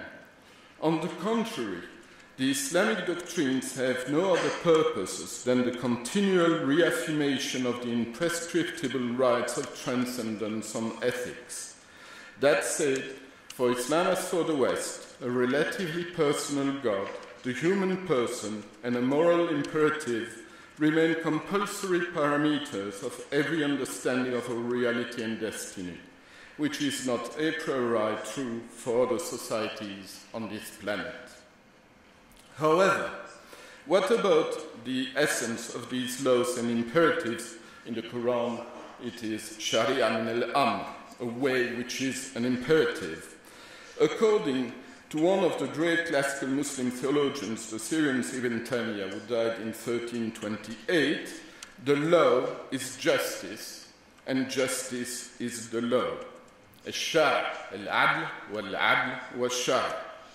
First, finality of the life of humans as of the life of the rest of creatures, the worshipping service of the Most High, ibadah, and that's why it's better to speak of Islam in Dutch than in English, because in Dutch you say godsdienst, the service of God, rather than religion. So Islam as godsdienst, as ibadah, does not require any withdrawing from the world, but rather simultaneously with submitting to God and loving Him by following the path of His messengers, being in charge of the world and caring for it. The children of Adam are indeed the caliphs of the omnipotent God, His deputies, His viceroys, as affirmed in the Quran. No. What does the effective implementation of this human caliphate through prophethood aim at, except the reign of justice? Some of the Quranic verses relating to adl, justice, and equity are worth quoting in this regard. And I drop one verse. You have here, "O you who believe, stand out firmly for equity as witnesses to God, even as against yourselves, or your parents, or your kin." And the second verse, "O you who believe, stand out firmly for God as witnesses to equity, and let not the hatred of others to you make you swerve to wrong and depart from justice. Be just." That is next to piety. In these two last verses, it cannot be by chance that the terms God and equity are interchangeable. How then must one understand this situation? What it indeed clearly seems to mean is that acting as witness to one cannot take place without also standing out firmly for the other, and vice versa. As well explained by one of Ibn Taymiyyah's students, Ibn Qayyim al-Jawziyah, this obligation of equity and justice does not necessarily imply that societal guidance, siyasa, be exclusively based on the scriptural sources of Islam. Indeed, I quote, "Whatever the ways by which justice and equity obtain, they are part of the religion and do not run against it." End of quote. With non-Muslims, be they followers of other revealed books, humanists, or even agnostics, we Muslims can be agreed on a number of principles, scriptural or purely rational. Before belonging to some particular confession, we are indeed heirs to one same Abrahamic legacy, or even more simply, all sons and daughters of Adam and Eve. Such a religious unanimity is obvious about love. There is, Ibn Taymiyyah says, I quote, agreement of the two religious communities which preceded us on this, which they see as a tradition and an apophthegm coming from Moses and from Jesus, upon them be the prayers of God and his peace. The greatest of the commandments is that you love God with all your heart, your mind, and your intent. No, that is the reality of the original belief, Hanifiyya, the confession of Abraham, which is the foundation of the way of the Torah, of the Gospel, and of the Quran. A fundamentally common understanding of the nature and demands of justice similarly unites not only peoples of the book, but all sincere humans. Consequently, wherever justice rules, a Muslim directly feels at home. Let's, however, be clear. The just city, to the creation of which Islam enjoins believers to contribute, has no other walls than the sky of this little blue planet. How then can one refrain from questioning the principles and practices of some societies and states, non-Islamic or so-called Islamic? Climate change is now threatening the future of our species. The hegemonic discourse emanating from the plutocratic oligarchy, claiming to represent the civilized world and endeavoring to rule it from its besieged citadel, doesn't, however, seem to care much. In comparison, the ethic taught by Muhammad and the other prophets, who never pretended being anything more than servants of God and his messengers, is manifestly more respectful of the rights of all. In Islam, serving God in respecting and loving his creatures also entails, there is no doubt about it, forbidding oneself from atomically terrorizing or economically crushing, environmentally destroying and politically vetoing, starving or polluting, discriminating or excluding the great majority of Adam and Eve's children. Although for many the temple doesn't exist anymore, for us Muslims all the traders have not yet been expelled from it, nor all the golden calves been destroyed. The struggle not only of Muhammad, but also of Moses, of Jesus, and of all the men and women longing for truth and justice, therefore remains more relevant today than ever. Interreligious dialogue is fascinating. For Muslims to lead discussions with Christians and others is even a Quranic injunction, as you have in this verse. The truth, nevertheless, remains that religious plurality is an unsolvable mystery, or to state it bluntly, to make sense of religious diversity is in fact God's problem, not our problem. As said in the Quran, if your Lord had so willed, he could have made humanity one single community, but they will not cease to disagree. As Muslims, and despite our deep conviction of the special eminence and merits of the religion taught by the seal of the messengers, we should therefore have no difficulty, officially, theoretically, with this divinely created religious diversity. As also explained in the Quran, there is in human plurality an excellent opportunity to better know each other and to vie with one another in good work. So it is this competition in good works which is important.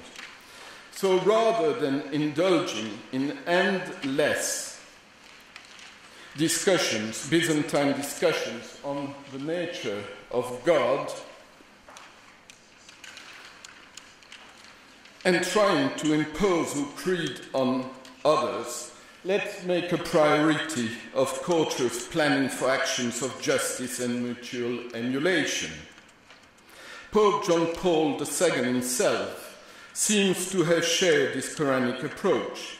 In his memorable address to young Muslims in Casablanca, in Morocco, in 1885, indeed said, "We must respect each other and also we must stimulate each other in good works on the path of God.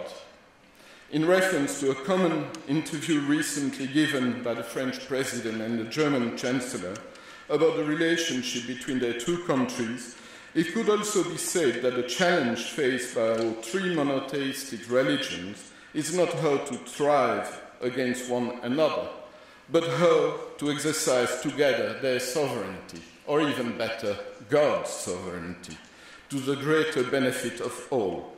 At Hartford Seminary, the institution where I am employed as professor, Christians, Muslims, and Jews teach, study, work, and live together, and we believe that these forced contacts between such different personalities, rather than impoverishing their faith, enriches it. Earlier on, I spoke of struggle, called for action, and I'm concerned that some might misunderstand me. So let's be totally clear. At the beginning of this year, 2012, many people are wondering about the future of the Arab Muslim world.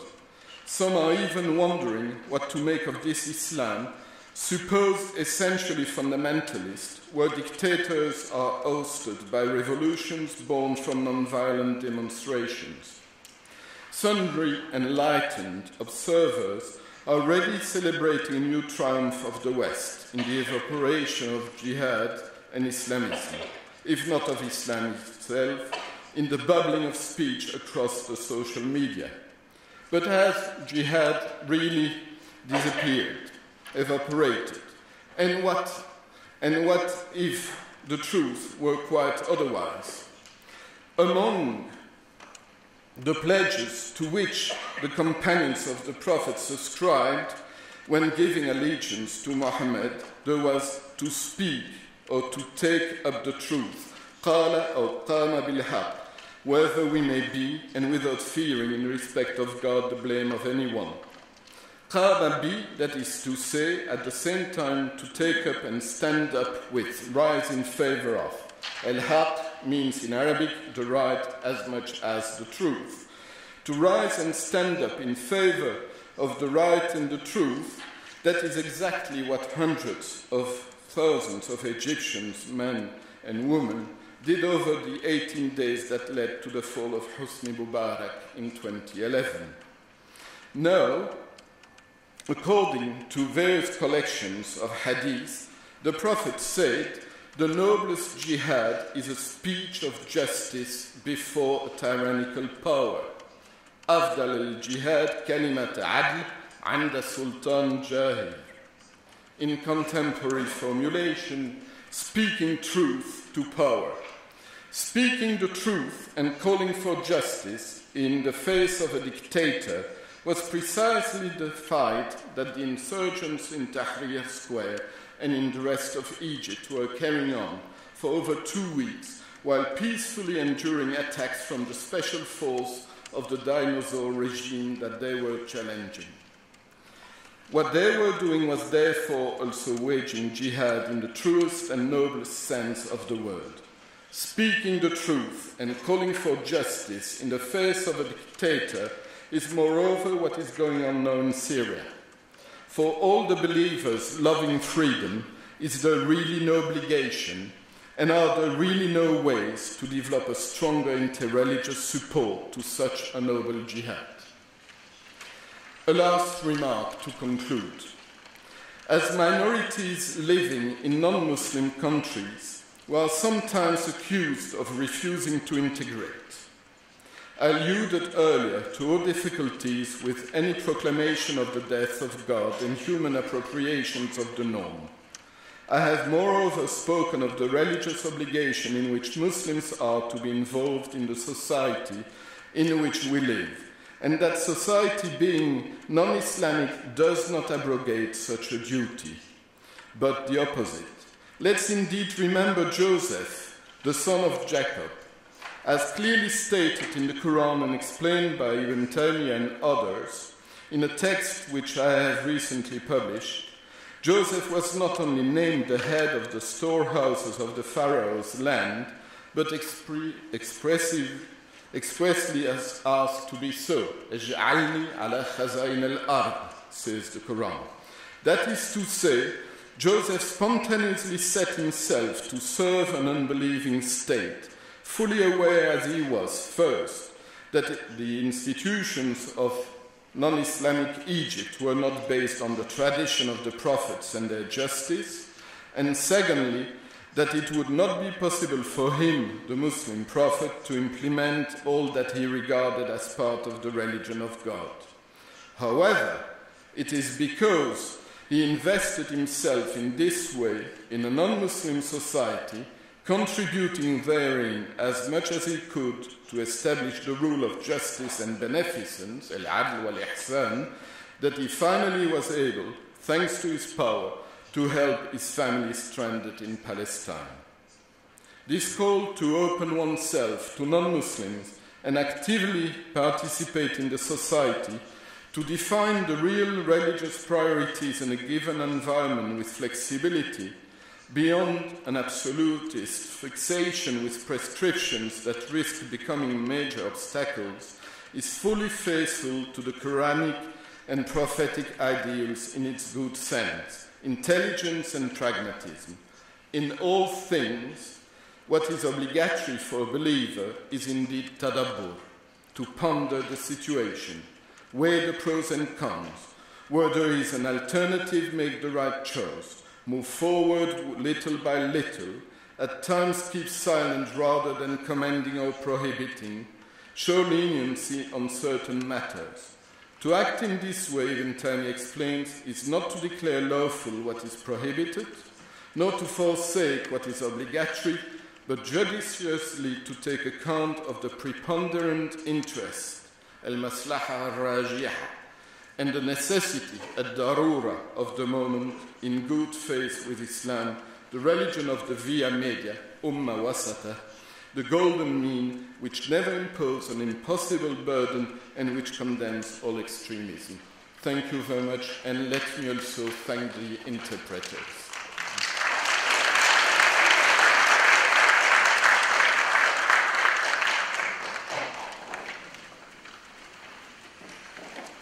Michot 先生、ありがとうございました。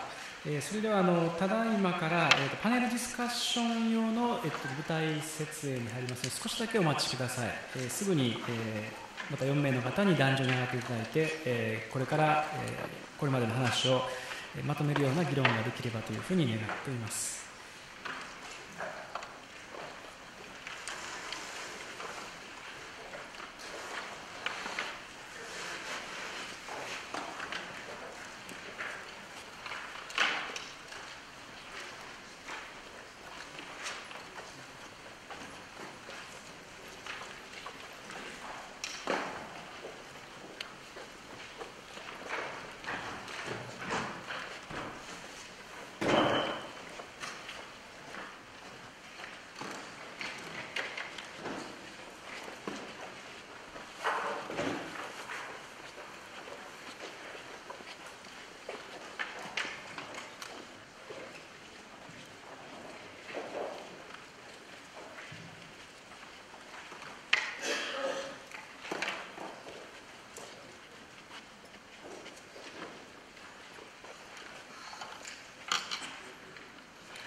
それでは、パネルディスカッションの部を始めたいと思います。予定では3時30分に終わるというふうに最初に申し上げたんですけども、少し時間が予定に押しておりますので、場合によっては少し延長する形でパネルディスカッションの時間を持ちたいというふうに思っております。今4人の先生方にお話をいただきました。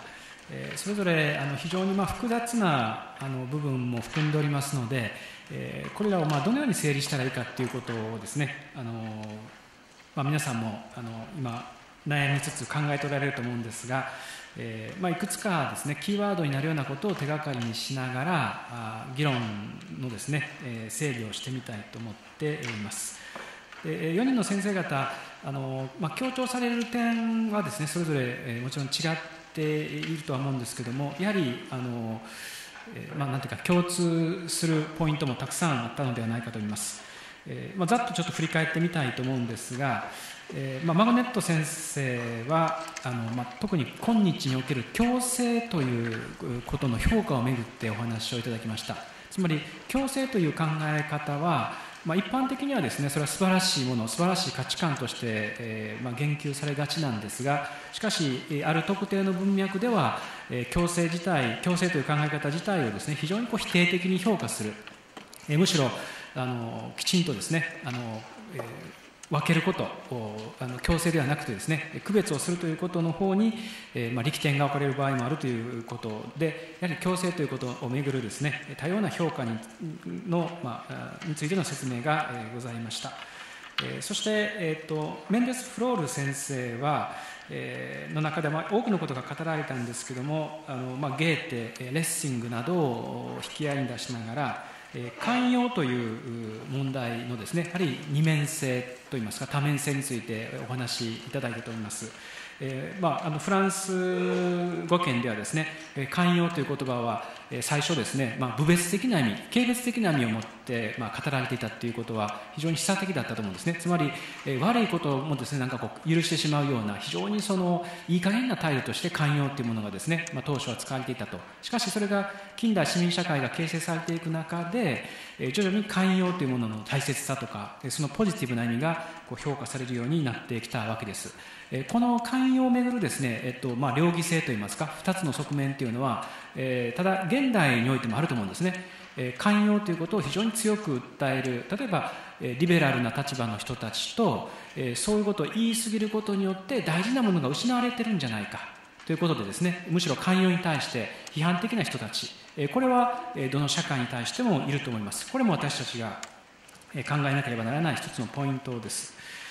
そして、ザイン先生は、この3つの一神教の、対話の、可能性について、多角的にお話を、してくださいましたが、対話を通じて、この価値の発見をですねどのようにしていくかということを問われていたように思います。それは3つの宗教がですねお互い対話をする中で、その一神教がなんて言いますか、グループになってですね他の宗教とか価値観と対抗していくという意味ではなくって対話を通じて、全人類全体に対して益となるようなものをですね見出していくことができるんではないか、そういう価値発見の可能性をお話ししていただいたように思います。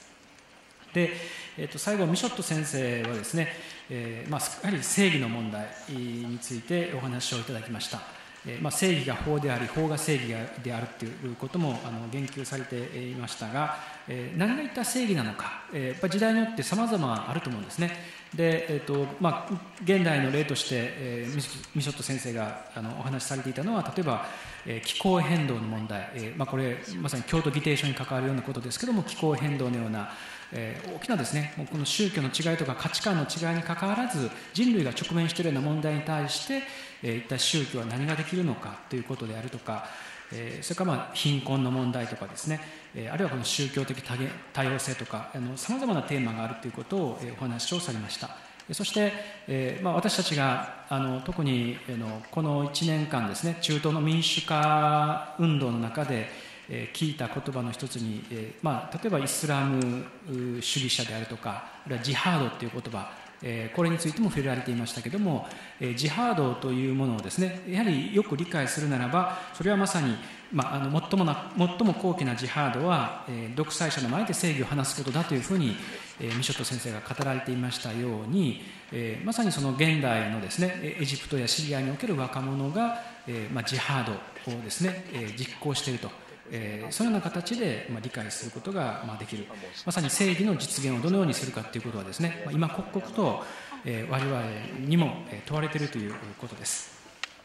で、このような非常に幅広い議論を4名の先生方がしてくださったんですけれども、まずですね、これらの話をお互いに聞き合いながら、まずどのように思われたのかっていうですね、率直な感想といいますか、コメントを最初にですね、お一人ずつ短くいただきまして、そこからですね、共通の話題についてさらに議論を深めていきたいと思っています。それでは、そうですね、この順番でいきたいと思うんですけども、マゴネット先生、メンデスフロール先生、ザイン先生、ミショット先生、この順番で、まず今ですね、それぞれの他の先生方の話を聞いた上で、何かコメントできること、あるいは自分自身のお話ししたことに対してさらに付け加えたい強調点、そういったことがあればですね、短く、そうですね、1分から2分ぐらいで、お話しいただければと思います。それでは、マゴネット先生からよろしくお願いいたします。Thank you. There's an element which I think has been missing, which for me is a slightly strange one to introduce, but I think has to be addressed. Sometimes I like to use excerpts from film musicals to illustrate the relationship between the three faiths. And there is a Hollywood movie called Bandwagon, which I recommend to you thoroughly. It's great fun. And in it there is a song sung by the three principal performers called Triplets. And the three of them, two men and a woman, it's Fred Astaire and Jack Buchanan, amongst others for those who might know this, dressed up as little children, sing a song which says, we do everything alike. We look alike, we talk alike, we walk alike. And it goes on to describe the problem of being triplets, where everybody mistakes you for each other. And at the end, the line goes something like, how I wish I had a gun. It would be fun to shoot the other two and only be one. And it seems to me that there is a very fundamental level of sibling rivalry between the three faiths. We each want to be the only one that really has a true relationship with the Father. The Father, I suppose feminists we would say now, perhaps the Mother, but the Father is in this case the one God who has, through some strange mistake, chosen three children instead of just one. And I have a feeling that whatever the rationale we may have for coming together, whatever the practical issues which we have to address collectively, whatever the theological separations that we have behind us, there is a deep psychological need to be the only one who is really loved. And somehow or other, unless we can address that psychological level of rivalry, and to admit to ourselves that this is also part of our psychological and spiritual makeup, then it's going to be very difficult to move into any deeper level of relationship. That rivalry is very deeply embedded within us. Fortunately, we have opportunities to rationalize it. We have, and in a way, issues like climate and other such major issues affecting the whole world do provide us with a common cause which allows us to set aside our rivalries for the time being. But that essential question about prioritizing that relationship with God is somehow still there, still present, and still very problematic. And it seems to me that's just one of the subjects that was not quite covered in the discourse that we've heard today, but it remains, for me anyway, an important one to examine. Perhaps I'll stop at that and open up to my other colleagues to speak. では次よろしくお願いします。 I would certainly endorse my colleagues' appeal for us to somehow recognize that we're each loved perhaps differently, but that we should, in seeking the love of our parent, also learn to seek the love of each other. One of the features of dialogue is learning to listen and listen to the other. And not only to listen to what one would like to hear the other say, but also to what pains the other, what angers the other, how the other sees us. Often the other sees us in ways which we don't like to be seen. A true dialogue is not simply to be polite and to be to express humane feelings to one another, but to acknowledge that which divides us, and with the hope of, by acknowledging that division, to overcome the sense of rivalry, the sense of hurt, the sense of antagonism. But I believe we've reached the point where we have to go beyond the superficialities of tolerance in the apathetic fashion.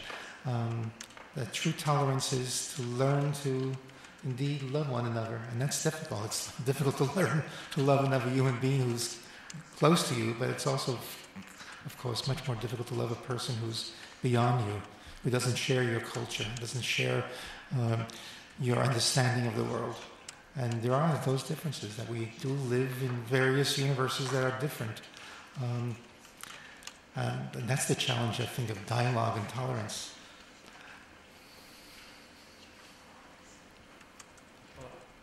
Zein 先生お願いいたします。 Well, I think after the two learned speakers said what they said about the necessity of dialogue, and there are things that we needed actually to overcome and to overcome collectively, but these things actually would need some time and some sort of interconnectedness that we should feel in our communication with others, as well as it was said that listening to the other openly. In my submission, I felt that dialogue was going on, but it was not going on in a progressive way.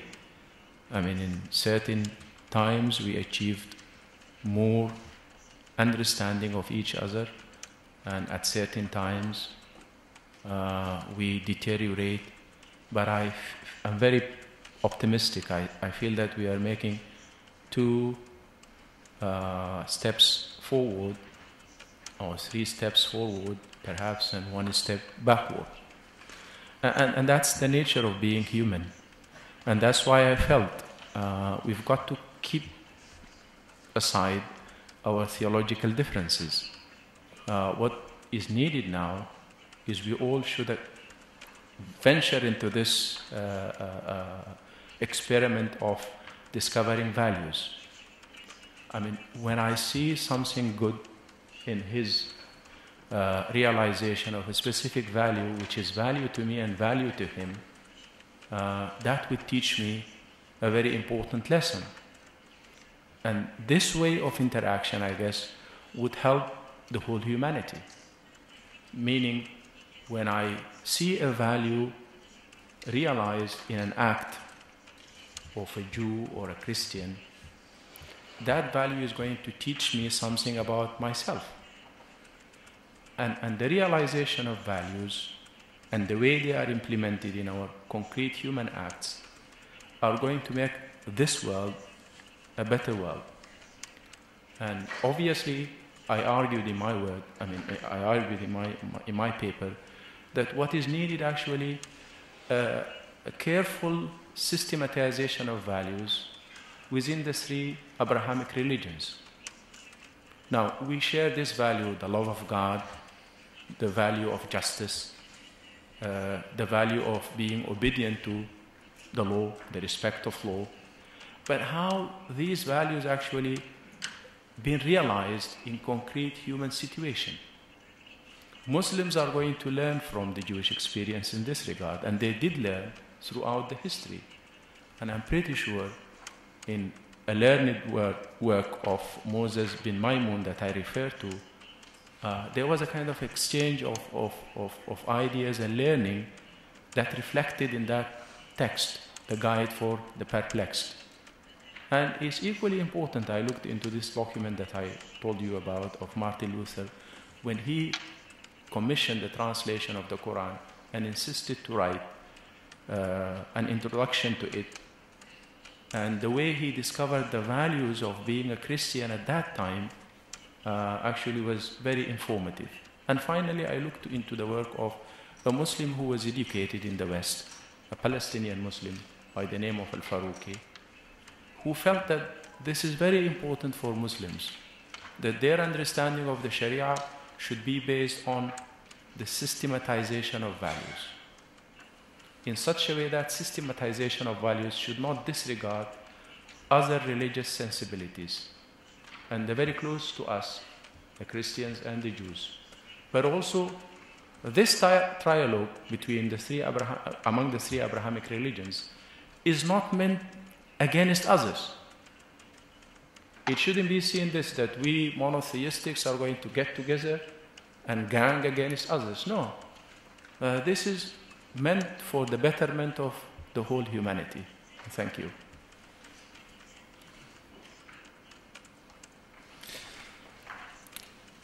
When I heard that I was coming to Kyoto, I knew where I was coming, of course in reference to the Kyoto protocols.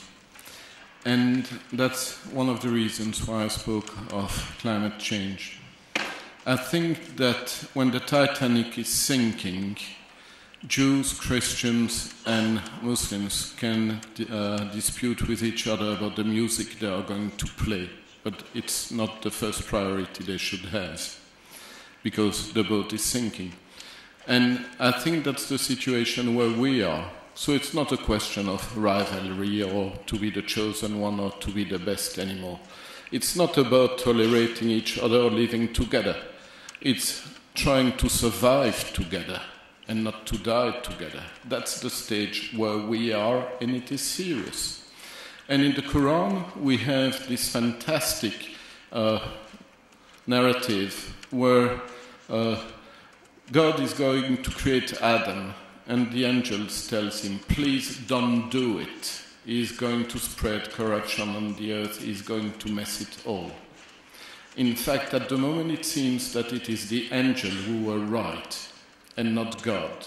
And if we want indeed to exercise together the sovereignty of God, as I said in my speech, it also means to try not to mess it up completely until it's too late. And there is some urgency in this. And for me, theological differences are not important anymore.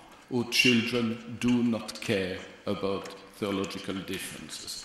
They care about the kind of dumping site that we are leaving to them as a planet. And that should be our first priority.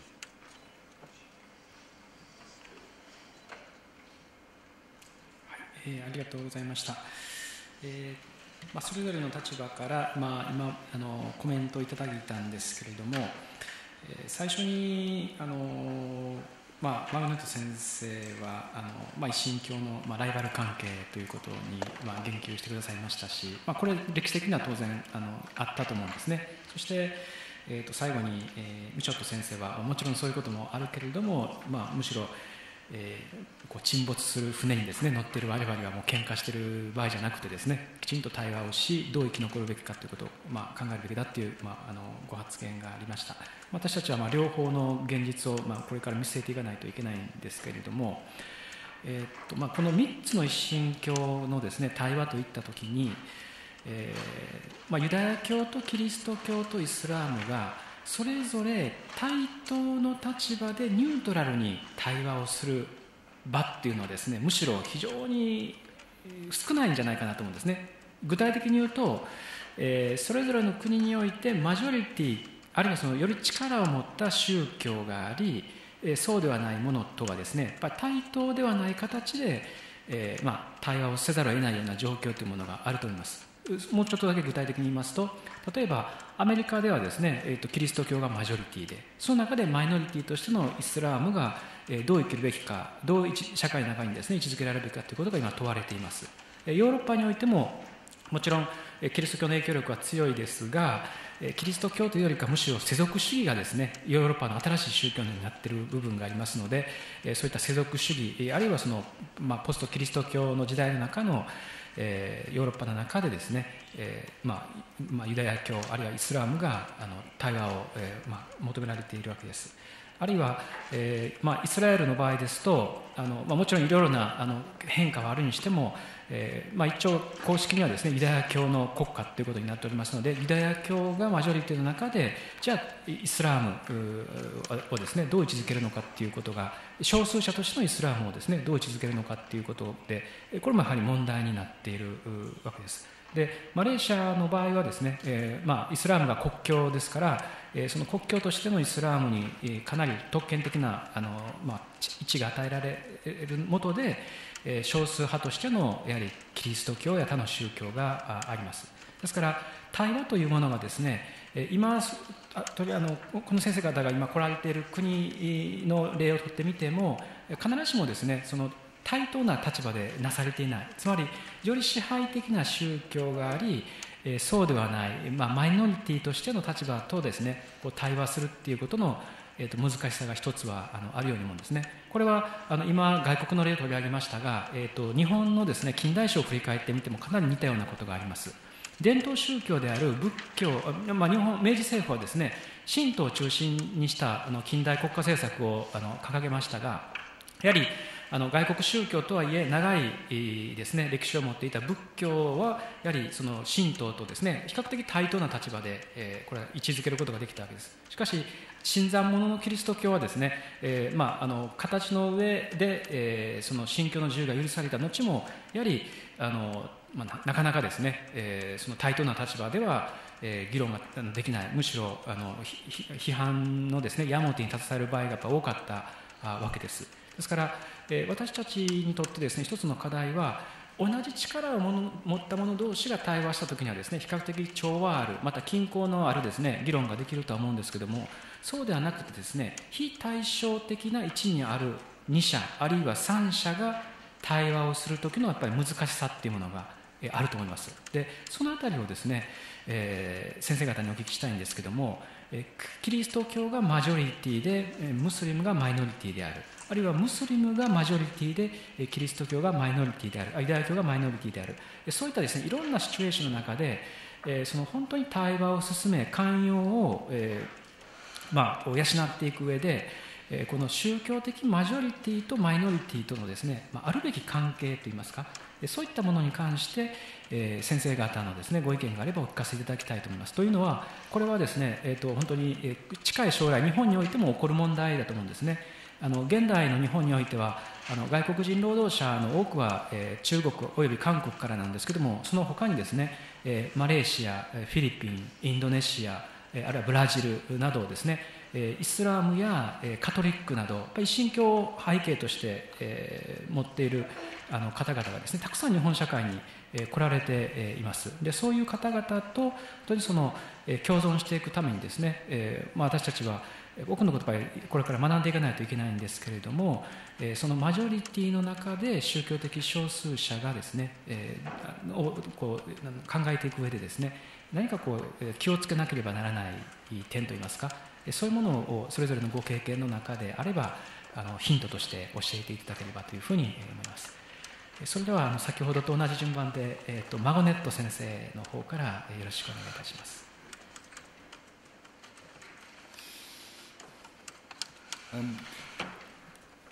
I suppose Jews have the advantage of 2,000 years' experience of living as the minority in terms of how does one survive in the face of a majority. I think there is actually a very important point to be made about the value of minorities, namely, minorities know the truth of what you do and not what you think you do or what you value. To live under another culture means that you are actually you see the negative side of it. You are often the victim of its own ideas and its own power games. So it is very important to listen to your minorities, because they will tell you much more the truth about what you do and who you are than you like to think yourself. If we are the majority, we look in the mirror and see only ourselves, and are perhaps a little irritated that there are these little minorities around raising embarrassing questions. But the minorities are the ones who give us the opportunity to do some kind of self-evaluation, some self-criticism. If we don't listen to them, we will end up probably destroying them. If we do listen to them, we have the possibility of creating a very different kind of culture based on real values and not just on our own ego, which is dictating at the moment, usually, for a majority, how they view the world.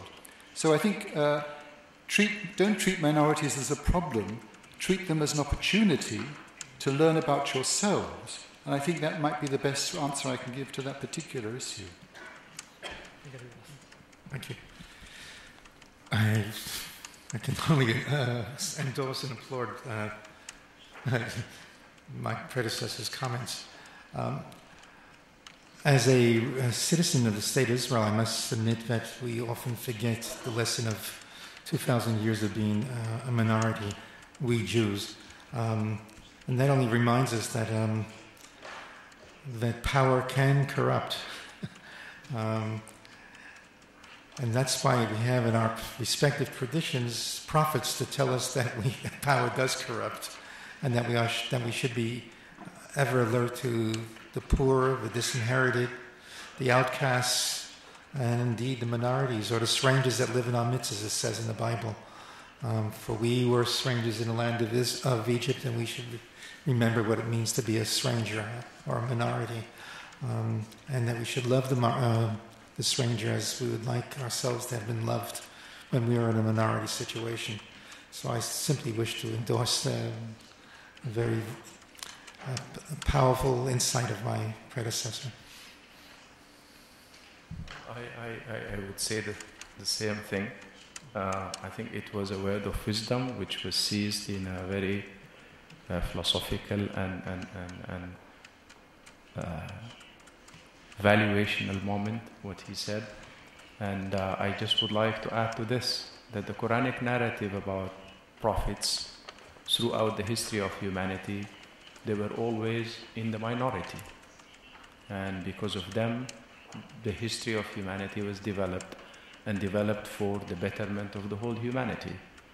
And more to the point, I think the Prophet ﷺ, the Prophet of Islam, lived more than half of his career as a prophet in a minority context, and he was persecuted. And that was reflected also in the Quran. And finally, I would like to restate what he said, that see the minority not as a threat, but actually as an opportunity for you to become a better human being. I mean, if you don't have the minority among you, you would not be able to see the negative side of who you are. But because of the presence of the minority, which should not be seen as a threat, but rather as an opportunity, you would be able actually to become a better human being. But again, what was going on, I guess, in Malaysia, where I came from, obviously I wouldn't be proud if Malay Muslims persecuted others. And the dialogue is going to be a senseless dialogue when you are always having the upper hand and dictating to others what they should do and what they should not do. Obviously, as I said, I mean, that principle which is stated by him, an ethical principle about the minority, it should be cherished by all of us. And thank you. I have problems with thinking that Europe is secular and that secularism is some kind of universal value. I follow the opinion of Marcel Gauchet that European secularism is the avant-garde of Christianity, is the last stage of the long metamorphosis of Christianity. And as long as the advantages and benefits of secularism are not extended to Muslims in Europe, we are still very far away from democracy. Democracy is the capacity to manage the highest degree of diversity possible. Nothing is done in Europe in that field that indeed could be considered as the ideal form of democracy. Somehow there was even more in the Ottoman Empire, more capacity to deal with diversity in the Ottoman Empire than in today's Europe. The situation in America is very different, because in America we have something that we do not have in Europe. It's the texts. The constitutional texts are there.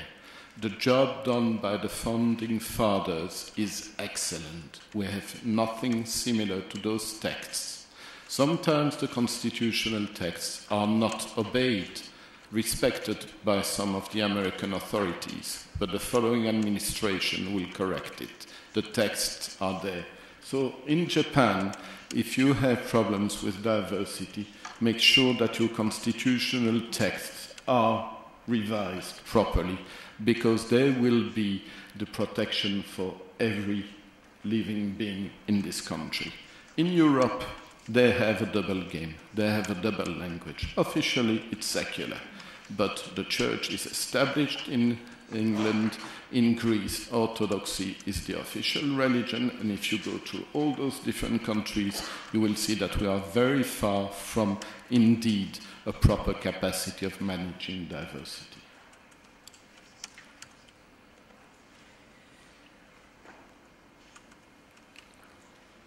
ありがとうございました。